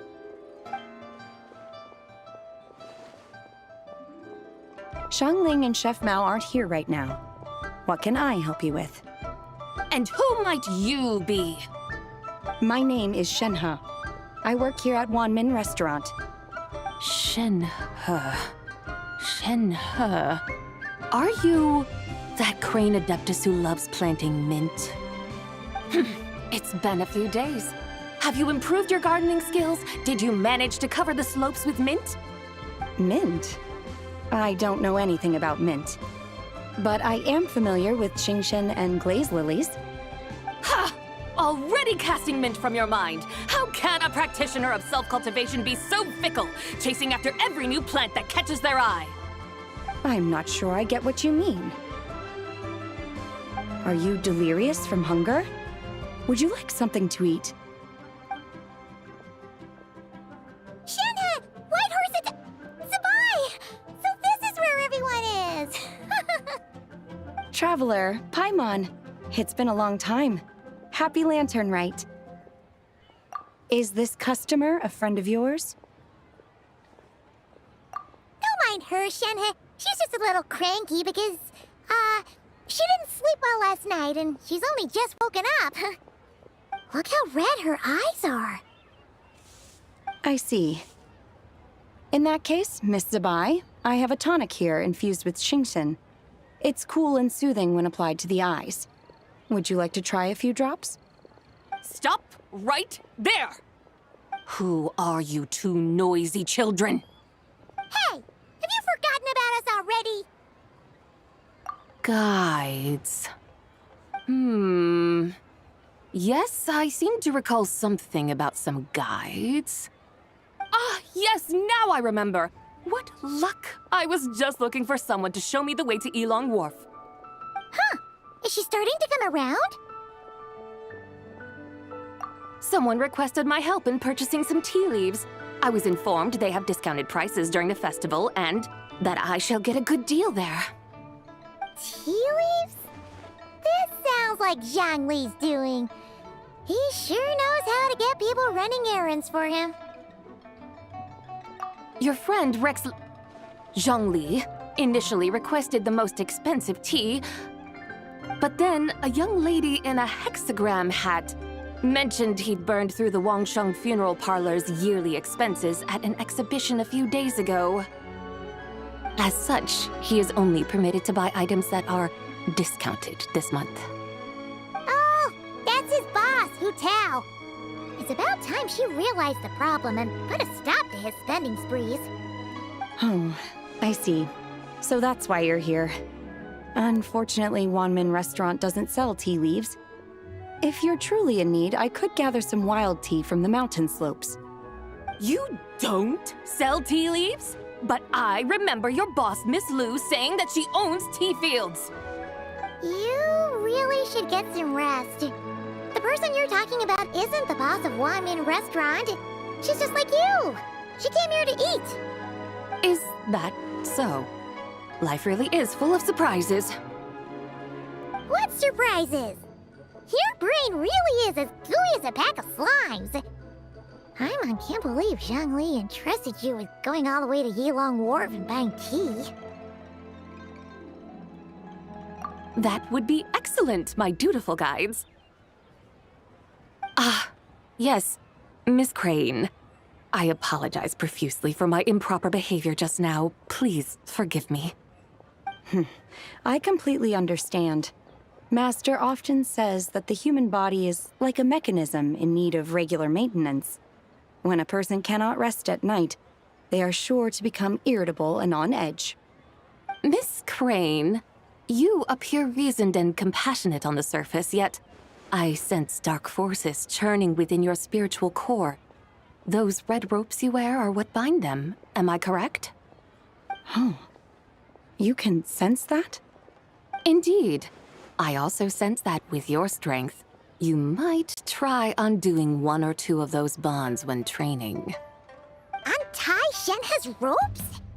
Wouldn't that be risky? Though the use of red ropes to bind the soul is a wondrous technique, practitioners must eventually learn to break free from external aids and look within themselves for restraint. Master has told me similar things, but I am not ready yet. Your self-cultivation has progressed far enough.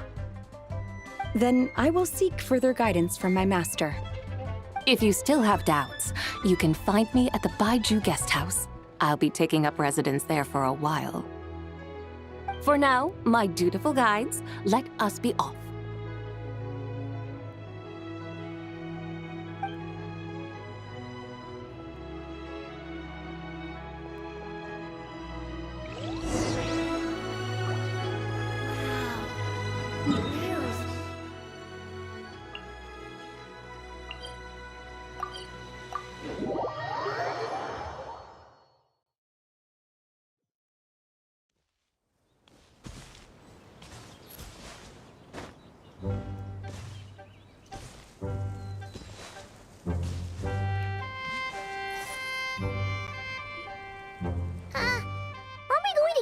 Wharf?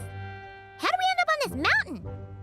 Is that small town over there not Yilong Wharf? I sense a familiar scent wafting through the air. You're right! Except for the smell part. Paimon doesn't smell anything. That is because this scent is the essence of jade, which can nourish the spirit. Oh, yeah! Chenyu Vale does have a lot of jade, but Paimon didn't think jade smelled like, anything. Naturally. This has reminded me of something. Hmm? And what's that? A few simple tricks for mastering one's power.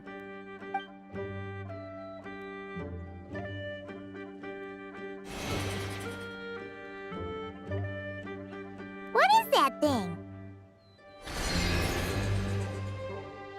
I'm sure you've been to Yilong Wharf many times before, but I wonder if you've done so while cruising through the air. You've been such dutiful, dedicated guides, so allow me to offer this fresh experience as recompense. Please step in.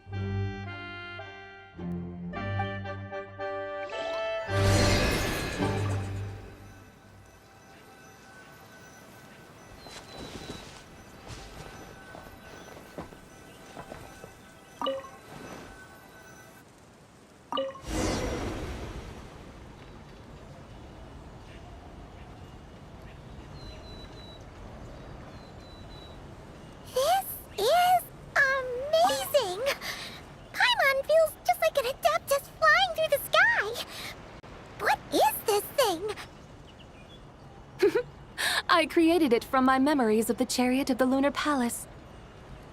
Many years have passed since I last laid eyes upon it, so there may be some discrepancies. Nonetheless, it is functionally much the same. A lunar chariot? Wow! Paimon never imagined she'd get to ride in one! So, Sabai, does that mean you used to work on the moon? Work. That's an interesting way to phrase it, though I suppose you are correct. I was once an angel, a member of a race tasked with guiding humanity. Then, graced by serendipity, I became a moon envoy. Huh? What's a moon envoy? Some kind of super important angel? As you would understand it, a moon envoy is a job title. Any angel, or non-angel, can become a moon envoy. Does that mean you're not the only one? Of course not. Though my memories are still hazy, I vaguely remember some of my colleagues. There was one who liked to take on the form of an ibis. An ibis? Could it be... Can all moon envoys turn into animals? Does that mean Lauma could take that job? She can turn into a deer, and moon chanters are some sort of lunar envoy anyway, right? Moon chanter? I have no idea what those are. Oh, okay then.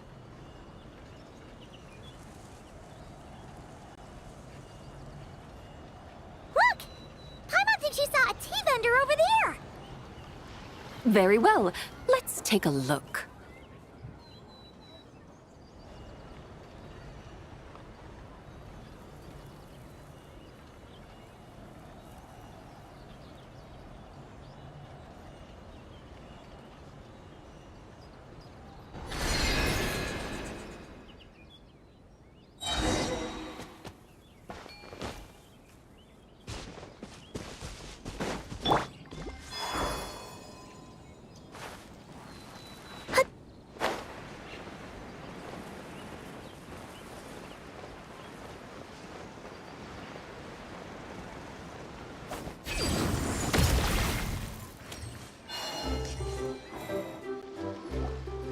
Welcome, please have a look around. We only sell teas of the finest quality sourced directly from Chaoying Village. Right now we're offering a special discount for Lantern Rite. Look over there! Discounted tea!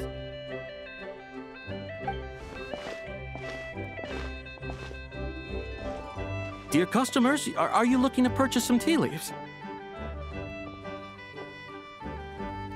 I can see from your bearing that you are no ordinary customers. My humble shop has some exquisite teas that should satisfy your more refined tastes. We're not here for quality. We're looking for a discount. A discount? Well, that's a coincidence. Our Sunglaw tea is on sale right now. A special festive offer. Something about the name of that tea sounds familiar to Paimon. Buy 3 boxes of Sunglaw tea during the festival to get 10% off. Buy 4, get 20% off. Buy 10, but... That's right! 10 boxes at half price. Have you been to our shop before by any chance?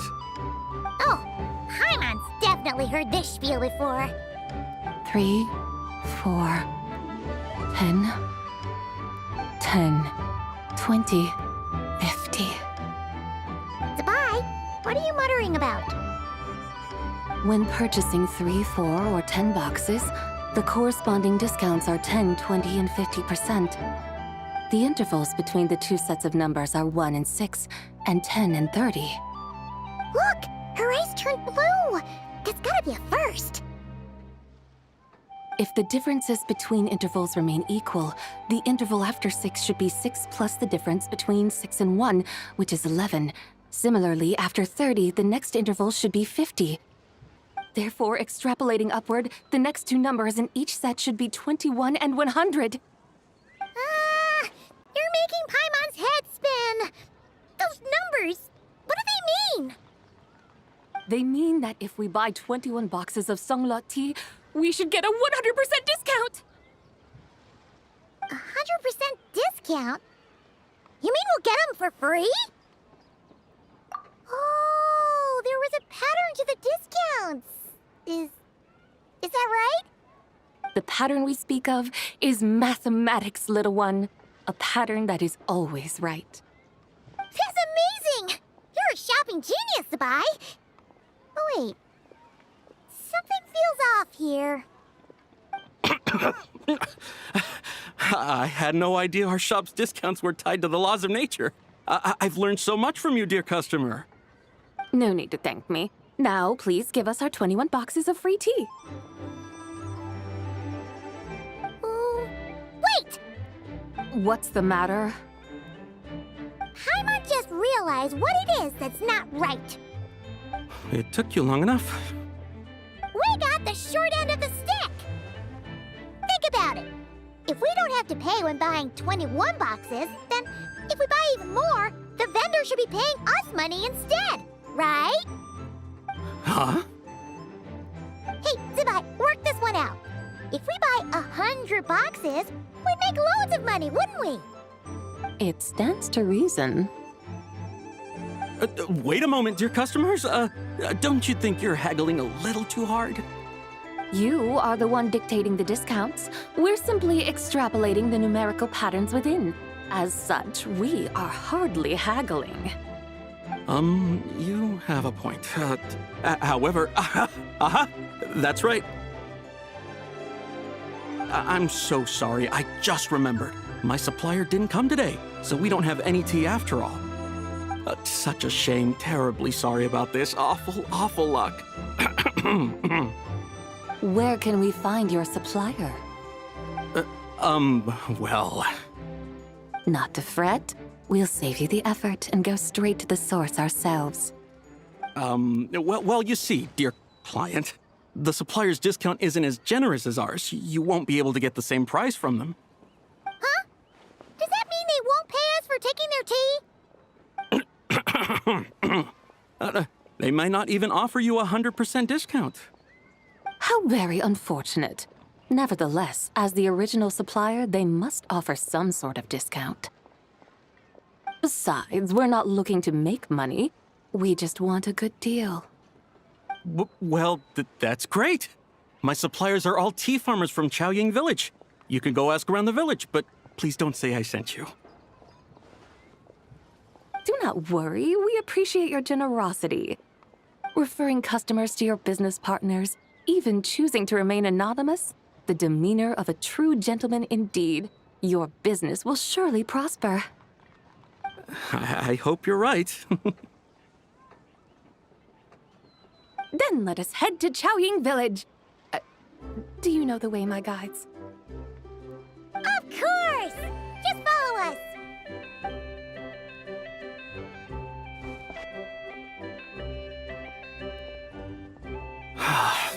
What otherworldly beings were those? Thank the heavens I managed to send them on their way. I should hurry home and pray to the White Horse Adeptus. May she bless me such that I never encounter such customers again.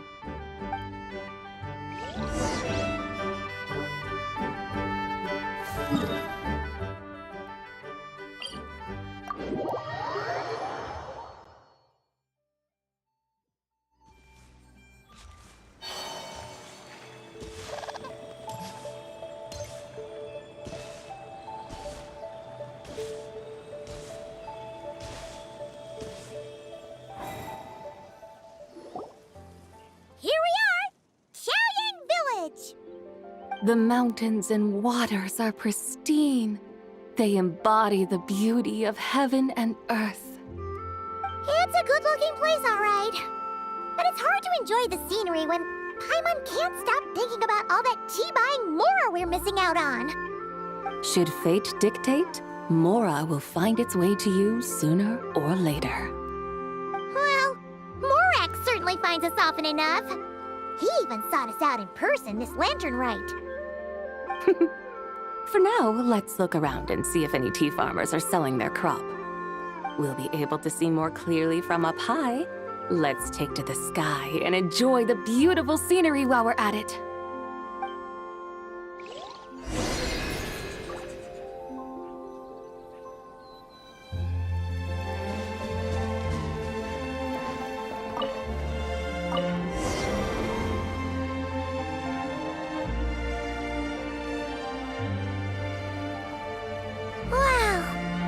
Qiaoying village looks beautiful from up here. Indeed, the houses here are quite different from those in Liyue Harbor. They follow the natural contours of the mountains, forming unique, elegant structures. Yeah, it's super beautiful. The white walls and dark tiles frame the emerald waves of the terraced fields, while the curved eaves and tall gateways juxtapose each other with grace. It's almost too beautiful to be true. The crowing of roosters and barking of dogs, the calls of farmers working the fields, a vibrant pastoral chorus overflowing with earthly vitality. Yeah, it's incredibly beautiful, huh? Have you studied the linguistic arts by some chance? Huh? Your vocabulary for beauty seems rather constrained. Paimon knows how to say pretty as well. I see. Now then, let's take a look around and see if we can find any farmers selling tea.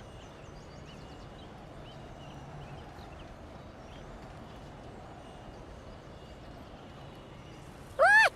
There's someone in that tea field! And they look kind of familiar.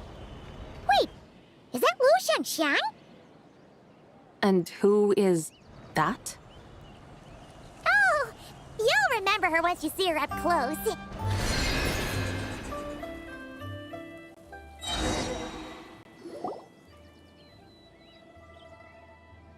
Hey there, Lu Shanxiang!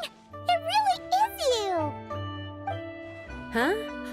Paimon, Traveler, and the White Horse Adeptus. Fancy seeing you here. The White Horse Adeptus has a name now. You can call her Zabai. And you are... Wait. I remember now, you're... Don't say anything about food poisoning or fish.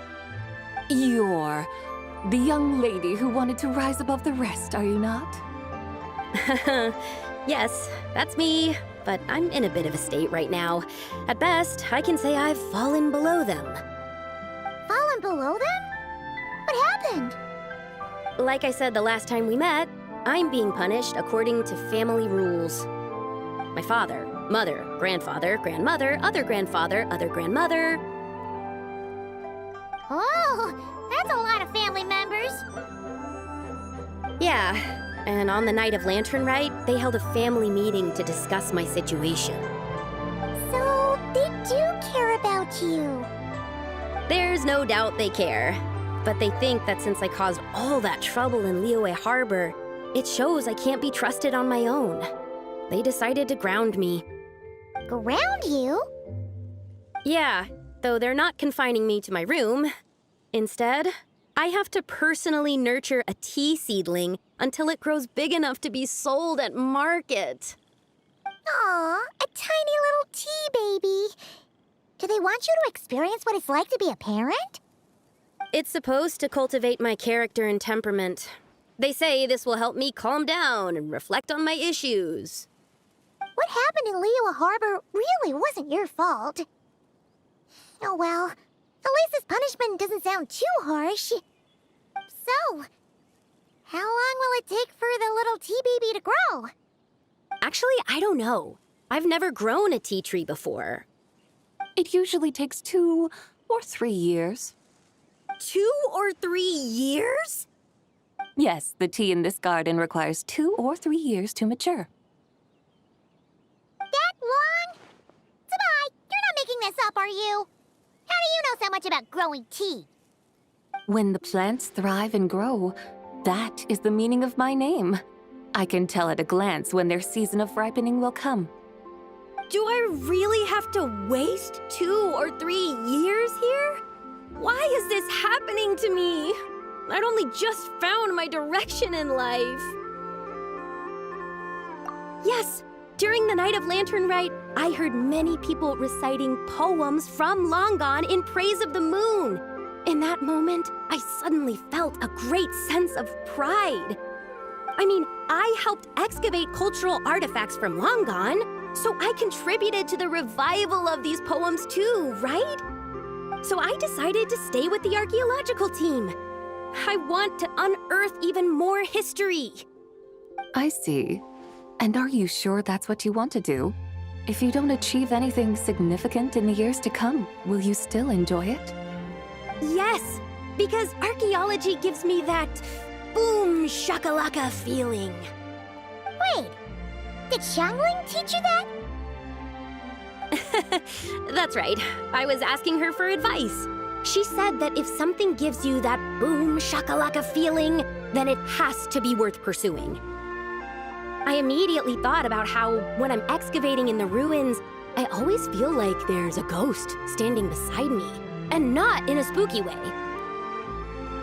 It feels like my great-great-great-great-great-grandmother patting me on the shoulder and saying, "Keep going. You're about to rediscover some grand ancestral knowledge." Right? It feels like I've made some kind of connection with my ancestors. Isn't that amazing? Since you've made up your mind, you should give it your all. And I'd love to, but I'm still grounded. Run away, summon up a little boom shakalaka, and leave the tea garden behind. Flee this village.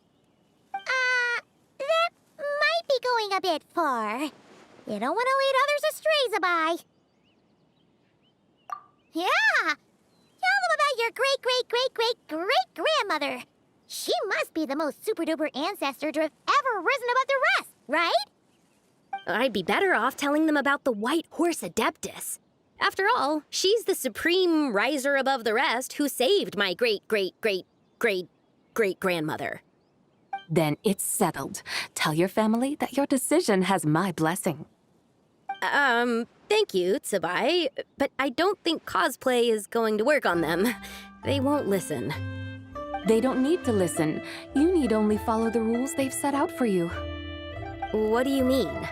As I'm sure you know, some ancient texts refer to the White Horse Adeptus as the Daughter of Time. My family history contains such records, but what of it? If the White Horse Adeptus were to manipulate time to make your tea seedling grow overnight, then you'd be free, correct? Is that how it works?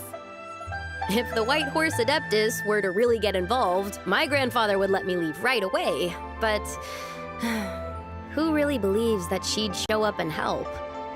It's not as if you have any other options. Why not try calling out for help? It won't cost you any more. Guess I might as well. I've got no better ideas anyway. White Horse Adeptus, if you can hear me, please save me from my predicament!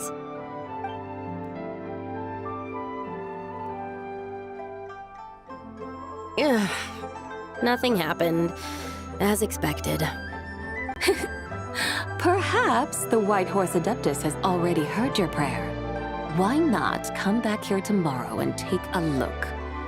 By then, the seedling you planted may well have grown into a thriving tea tree. Thank you, Tsubai, for trying to comfort me. I do feel better now, kinda. But can't you really do something like that? Oh, it's getting late. Why don't you all stay at my house tonight? My family may be strict with me, but they're always welcoming to guests. That sounds great! Let's get some sleep and then come back here tomorrow to see if our tea baby has grown.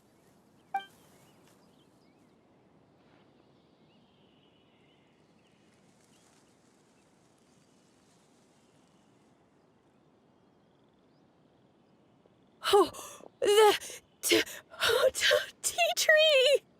Whoa! Your tea baby is all grown up!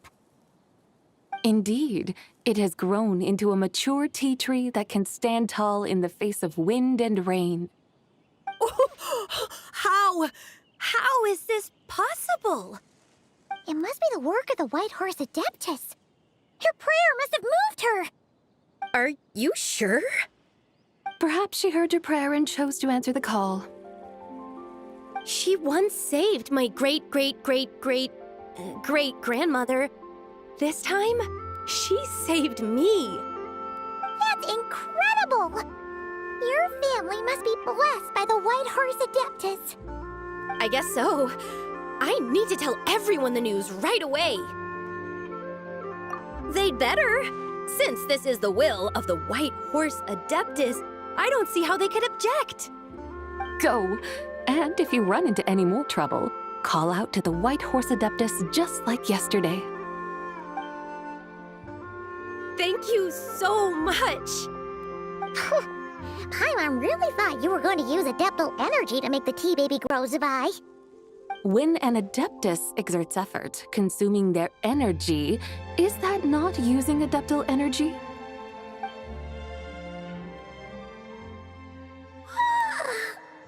All right. What are we doing out here in the middle of the night? We're here to help Lu Xiangxiang fulfill her wish, of course. Can you really make the tea baby grow? It won't be easy, but there are ways.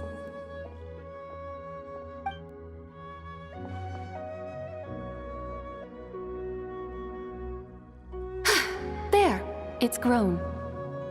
Hey! You just transplanted a tea tree from over there! So, there's a mature tea tree here now, yes? Oh, yeah, but... And am I not the White Horse Adeptus? Well, yeah. Is this tea tree then not a manifestation of the White Horse Adeptus's will? You're not wrong. But again, there's something not quite right about this.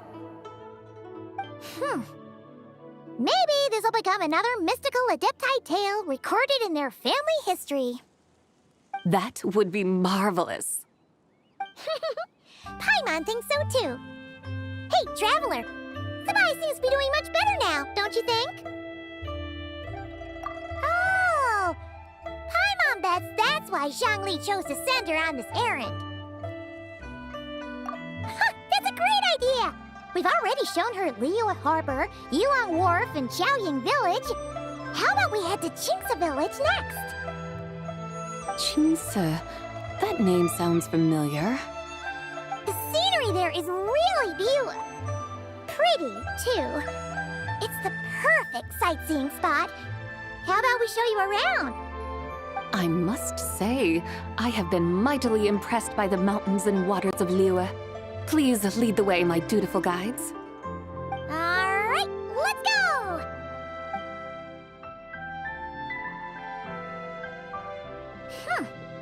Paimon can't help feeling like we've forgotten something. Pay it no mind. I've already forgotten more than you will ever know. All right. If we forgot something, it can't have been that important to begin with. Qingce Village, here we come!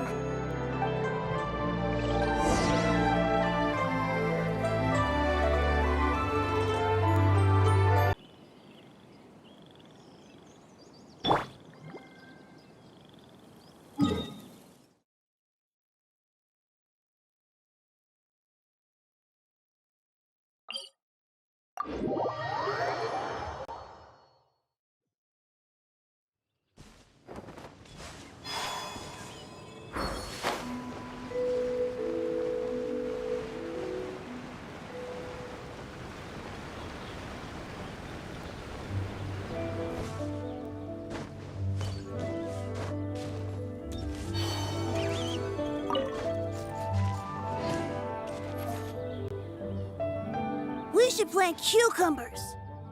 We should plant canolas. We should plant cucumbers. They're easy to sell.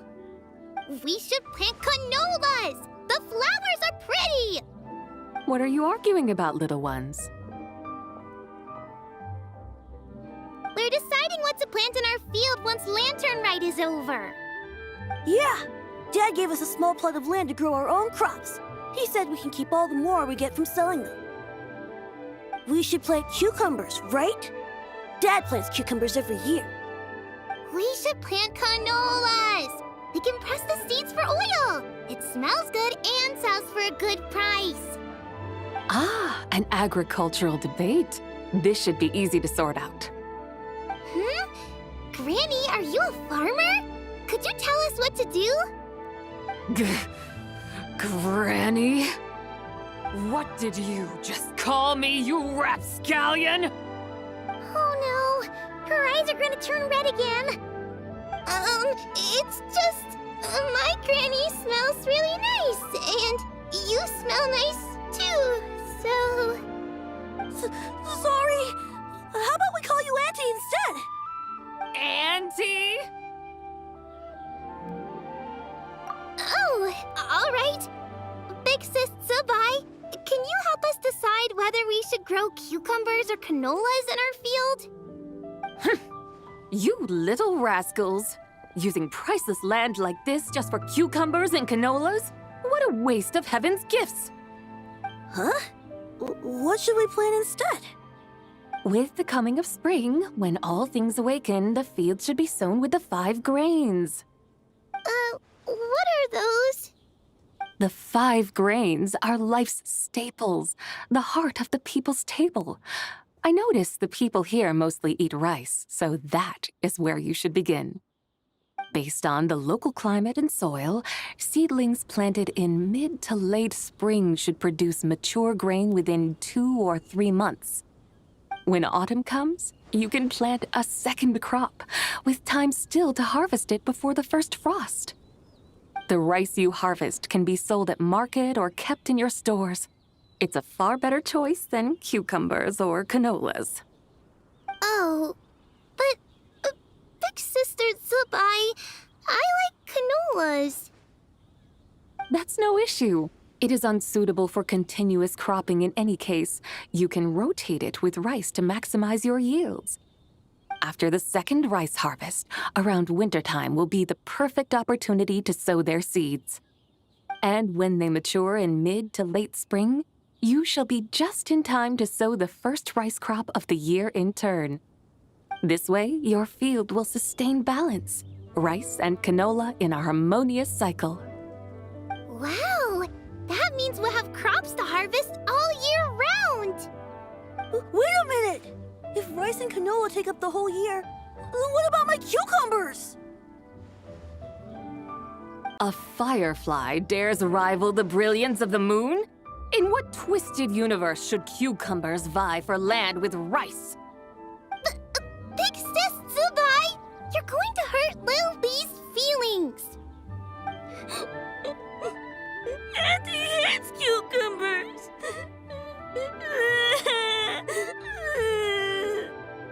Stop crying this instant!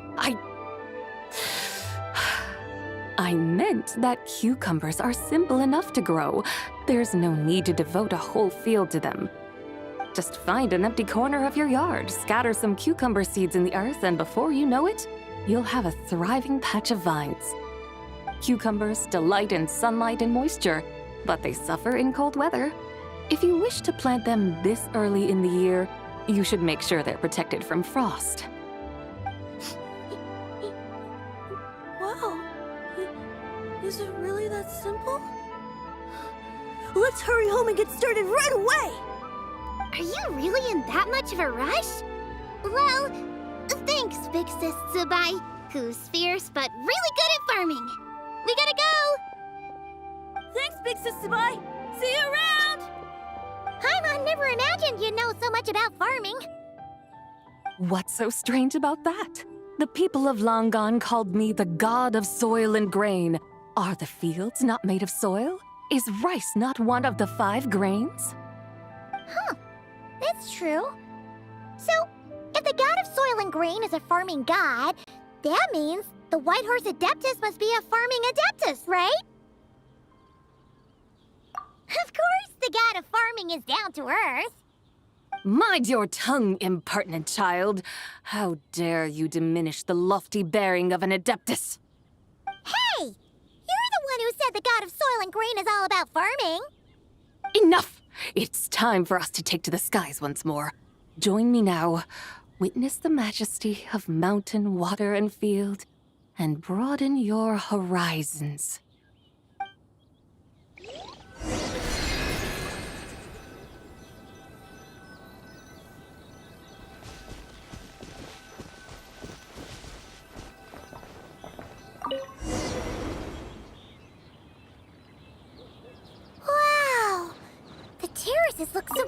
from up here. The mountains tower like pagodas, the hills coiling at their feet like shells. Layers built upon layers, rising and falling in harmony. A truly unique and mesmerizing sight. Thinking about it, you have a special connection to this place, you know. A special connection? Yeah! There's a local legend about a white horse leaping from a pure spring to follow Rex Lapis into battle. Don't you remember? You must have been living in seclusion around here. That does sound somewhat familiar. Oh, and if we keep going up this way, we'll reach a super-duper spooky spot. You might have a connection to that place, too. There's an ancient array that seals away the remains of a fallen god. A god's remains? Yeah! The people of Liyue turned that story into an opera called The Sanctification of Tao Do. Does that ring any bells? Tao Do. Huh. The 7 and 8 gates array. That's right, that's right! You do remember! Buna, the god of the underworld, who could pacify the forces of life and death. Huh? So, Tao Do had another name? Let's go take a look.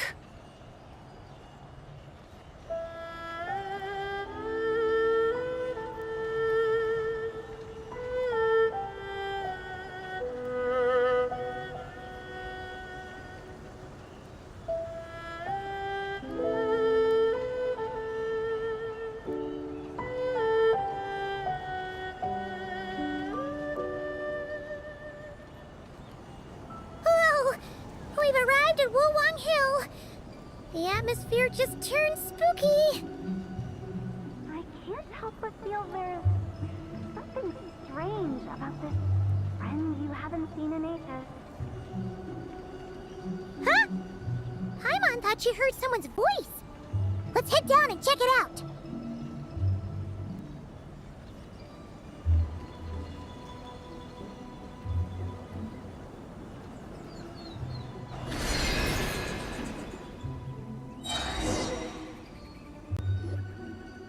I can't help but feel there's something strange about this friend you haven't seen in ages. Strange? Whatever do you mean? Her strangeness defies description. This Miss Zabai is a full-blown enigma, don't you think? I'm afraid I have no idea what you're talking about. Aren't you worried about sending her all the way to Yilong Wharf on her own? To buy tea? What if she gets lost? Where there are people, there are paths. Now I'm the one with no clue what you're saying. She can ask for directions. And then what? She will meet strangers in unfamiliar lands, build friendships, part ways. Hers will be a long journey indeed. The further the journey, the more footprints one leaves behind. The deeper those footprints, the harder it is for time to erase them. Ah, so you want her to make new friends. I see. But from what you say, it sounds as though she's not from Liyue. I believe she was not, but perhaps she will be.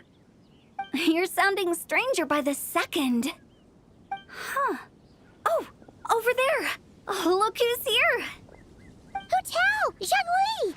What are you doing here? Traveler, Paimon, fancy meeting in a place like this. Oh my, and Miss Zabai too! Sounds like fate to me. We were taking Zabai to buy some tea from Yilong Wharf. Zhongli sent her there, though she didn't even know the way, and... Oh, drat! We forgot the tea! Oh, Paimon knew we were forgetting something! Why didn't you say so earlier then? What's done is done. There's no need to dwell on it. Fresh tea grows with each passing year. Let fate deliver it as it wills. Exactly. You can get tea wherever you go. You're hardly running low now, are you? Paimon feels a lot better now that you've said that. Still, I'm a little confused. If you were buying tea, how did you end up all the way out here? We're taking Spy on a sightseeing tour. We started at Liyue Harbor, stopped in at Yulong Wharf, went sightseeing around Xiaoying Village, made our way to Qingce Village, and now we're here! Wow, that is quite the itinerary. Yeah, actually, Paimon thinks it's about time we headed back. I'm here to pay my respects to my ancestors. My dear consultant kindly agreed to join me. It is Lantern Rite, after all. Adepti and ancestors should be venerated alike. Ancestors? Wait, could you be? Are you heir to the Wuwang Kid? Or perhaps the lone butterfly of the Crimson Flame? Whoa! Have you got all your memories back? Huh? Miss Zabai, you know about the Wangsheng funeral parlor and the 8 adepts? I happened to hear a storyteller expound on the sanctification of Taodo. Lots of people know that story, sure, but very few can discern my family lineage from just a glance. Well, Zhongli, your friend here really is quite something. Unfortunately, there's no time to dally right now. We have a hill to climb. Perhaps once today is done, we can find time to chat over tea, recite poetry, and admire the moon? That would be wonderful, Director Hu. Oh, and before we go, you've been traipsing around all day. I suggest you stop off at the Wangshu Inn on your way back for a good night's rest. Wouldn't do to exhaust yourselves, Don't mention it. All right, we'll take our leave now. See you later. Hotel's so thoughtful. Why don't we follow her advice and stay at the Wangshu Inn tonight? Zabai, you can see the whole of Dihua Marsh from up there. The view's amazing. Plus, you can sample Smiley Yin-Xiao's cooking. Wangshu, an intriguing name. It couldn't hurt to check it out. Awesome! Let's go!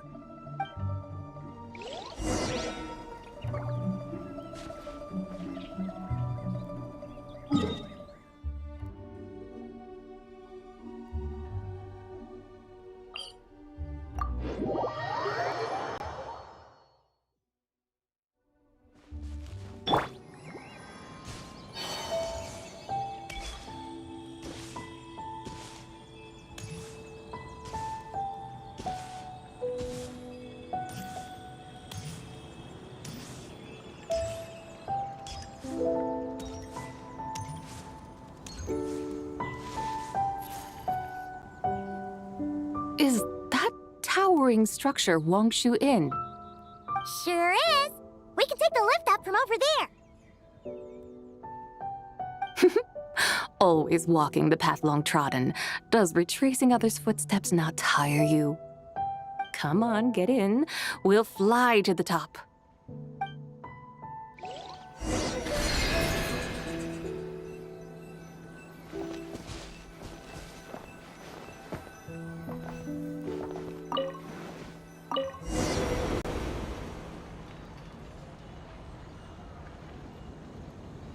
Are we really going to fly up to Wangshu Inn?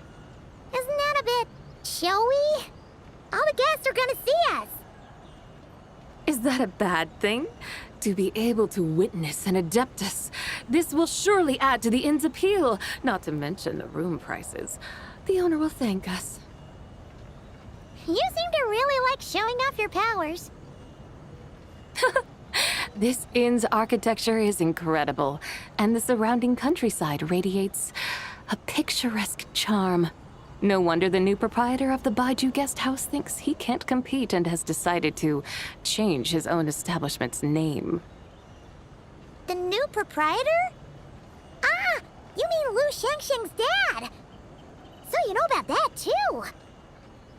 Personally, Paimon thinks it should go with something like Rex's Rest. That's a contender's name if Paimon's ever heard one. A fitting name indeed. So you think the guest house should change its name, too?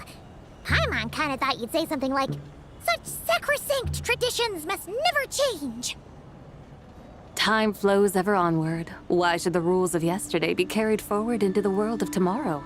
The people of today should determine what is to be kept. Huh. You're not as old-fashioned and stuffy as Paimon thought. The years ebb and flow, seas recede to reveal fields. In the vastness of time, I am but a wild horse in a boundless sea of dust. Even Rex Lapis, having waded through the waters of the river of time, is not quite the same as before. Zhongli, what was he like before? That is another story for another time.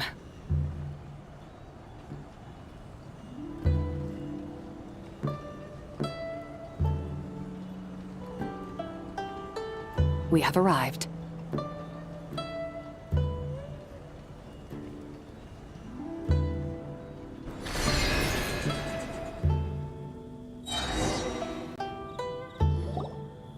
Whew. This is the first time Paimon's ever flown up to Wangshu Inn on a chariot. Everything's so different when you're up high. Wangshu. Like moon lanterns and Shao lanterns. Might it all be a coincidence? What's a coincidence?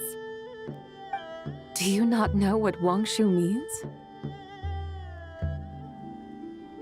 Not bad. You're clearly much sharper than your diminutive companion. Wangshu can refer to the moon, but its original meaning is actually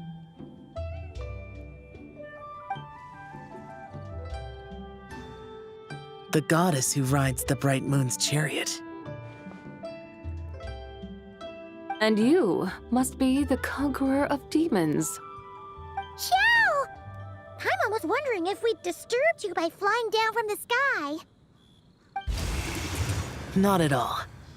I sensed an unusual presence long before you arrived, though I didn't expect it to be you in a flying chariot. Ah, a witness at last. I was starting to think we should fly a bit lower. It would be awfully dull if no one ends up marveling at my lofty bearing. No need. This is already showy enough. I'm not one to do good from the shadows, as Rex Lapis is wont to do. Then you must be... Nay, I'm only cosplaying as the White Horse Adeptus, in truth. Cosplaying? What's that? Ugh, ignore her nonsense. She's a genuine article. The one and only, completely authentic White Horse Adeptus. It's just... Xiao, did Zhongli say anything about her being a teensy bit... not quite right? Mental instability, perhaps? Did Zhongli tell you that? No, this is my own speculation. Oh, you pretty much hit the nail on the head. It's like her brain's filled with a bunch of slimes right now. All gloopy and messy. There's a hot-tempered pyro slime, a math-obsessed hydro slime, and a mischievous little animal slime. But don't tell her Paimon said that, or she'll come and tell us all off. You white-haired rascal! Do you think I can't hear you? Uh-oh! We're in for it now! White Horse Adeptus. You must be weary from your journey. Why not take a rest? Oh, yes! You must be hungry, right, Sabai? How about we get some food? Oh, the chef here is incredible!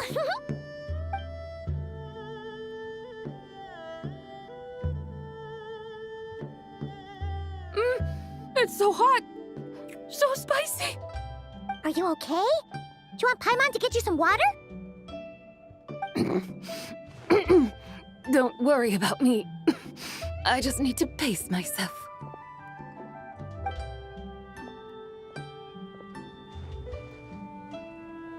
So, regarding your friend and her condition, does even the Lord of Geo have no solution? Zhongli said we should wait and she'll get better on her own. But who knows how long that's gonna take. Is that why her personalities change so easily? Paimon thinks that has something to do with her 3 deadly selves. Zhongli told us that the deadly selves are impure, affecting living things that get too close.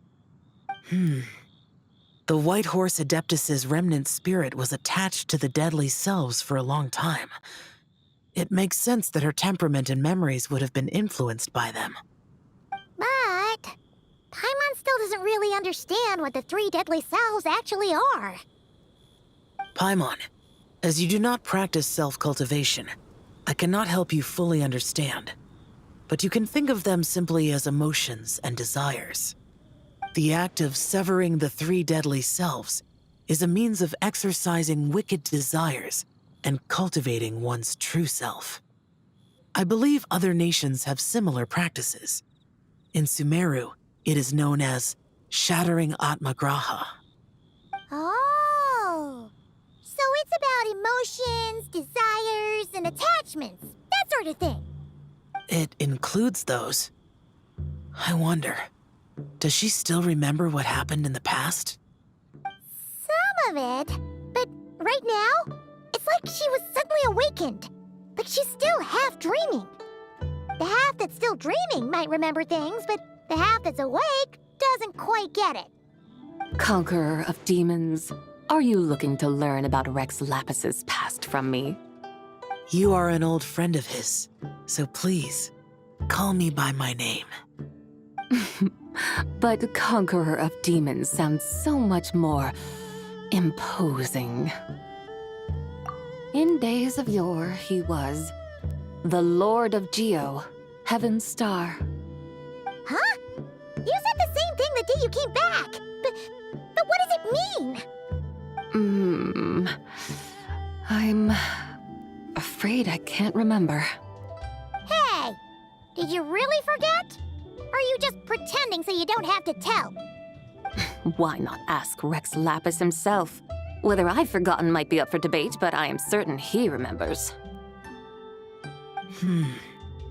He must have his reasons for not raising the past, and you likely have similar concerns. I shouldn't have asked. An answer that suits your style, General Elatis. Now that we're on the subject, though, I suddenly remembered something. Which is? In the distant past, there was a feast, which I attended. I faintly recall the Lord of Geo also being present that day. Oh, and then? What happened? Among the dishes served, there was one that could be found in every household throughout Langan at the start of spring. A dish called Flavor of Spring. I suddenly remembered the recipe for this dish. Is that it? Yes! Since it's Lantern Rite here in Liyue, why don't I make some for you to try? That sounds good.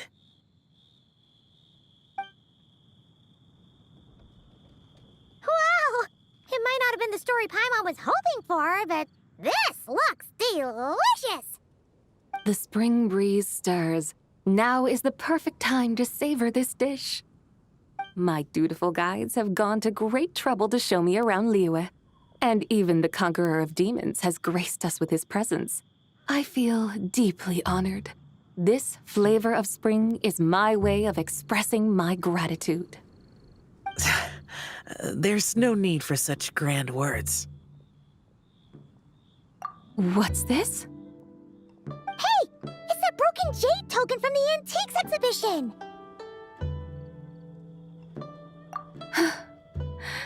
Indeed. This was once an Adeptal treasure of mine.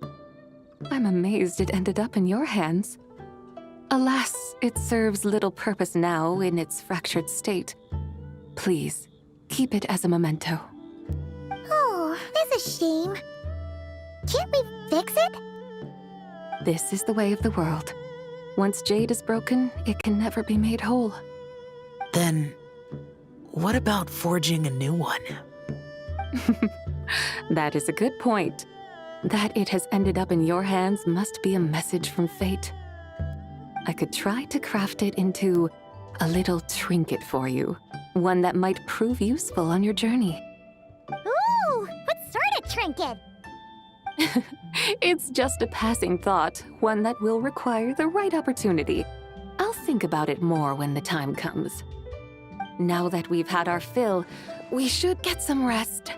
Tomorrow we return to Liyue Harbor, where I'll have need of your guidance once more.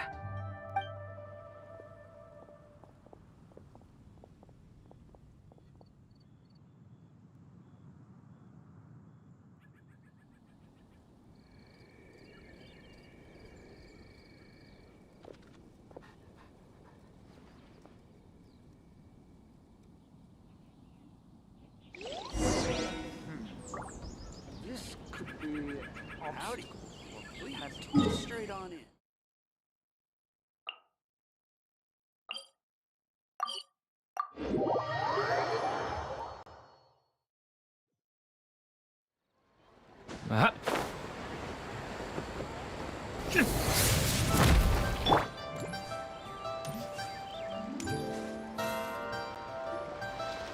Chi-Chi, the Lantern Rite is almost over. Do you remember how to make a Shao lantern? Warning, split bamboo, traveler. Get silk, make Paimon. You've got it all mixed up again. They're here again. Yow! Looking good in that new outfit, huh? Hey, it's Paimon! Dr. Baiju gave this to me as a gift. How does it suit me? Thank you. Wow! What happened for Baiju to suddenly give you a brand new outfit, Yao Yao? Dr. Baiju is thanking Yao Yao for teaching me to make Shao lanterns. Chi-Chi and I were just playing together. Dr. Baiju's too kind. Oh, yeah, take a look at this. Dr. Baiju gave me these clothes, but it was Chi-Chi who wove this little basket. Wow! That's beautiful! When did you become so good with your hands, Chi-Chi? I learned to make Shao lanterns, thanks to Yao Yao. I also made a wish. What do I always say? The White Horse Adeptus answers prayers. Come, help this old man make an offering in thanks. Huh? Mr. Liu? What did you pray for? For my idiot son to finally come to his senses and not change Baiju Guest House's name, which he has. Huh? He's keeping the old name?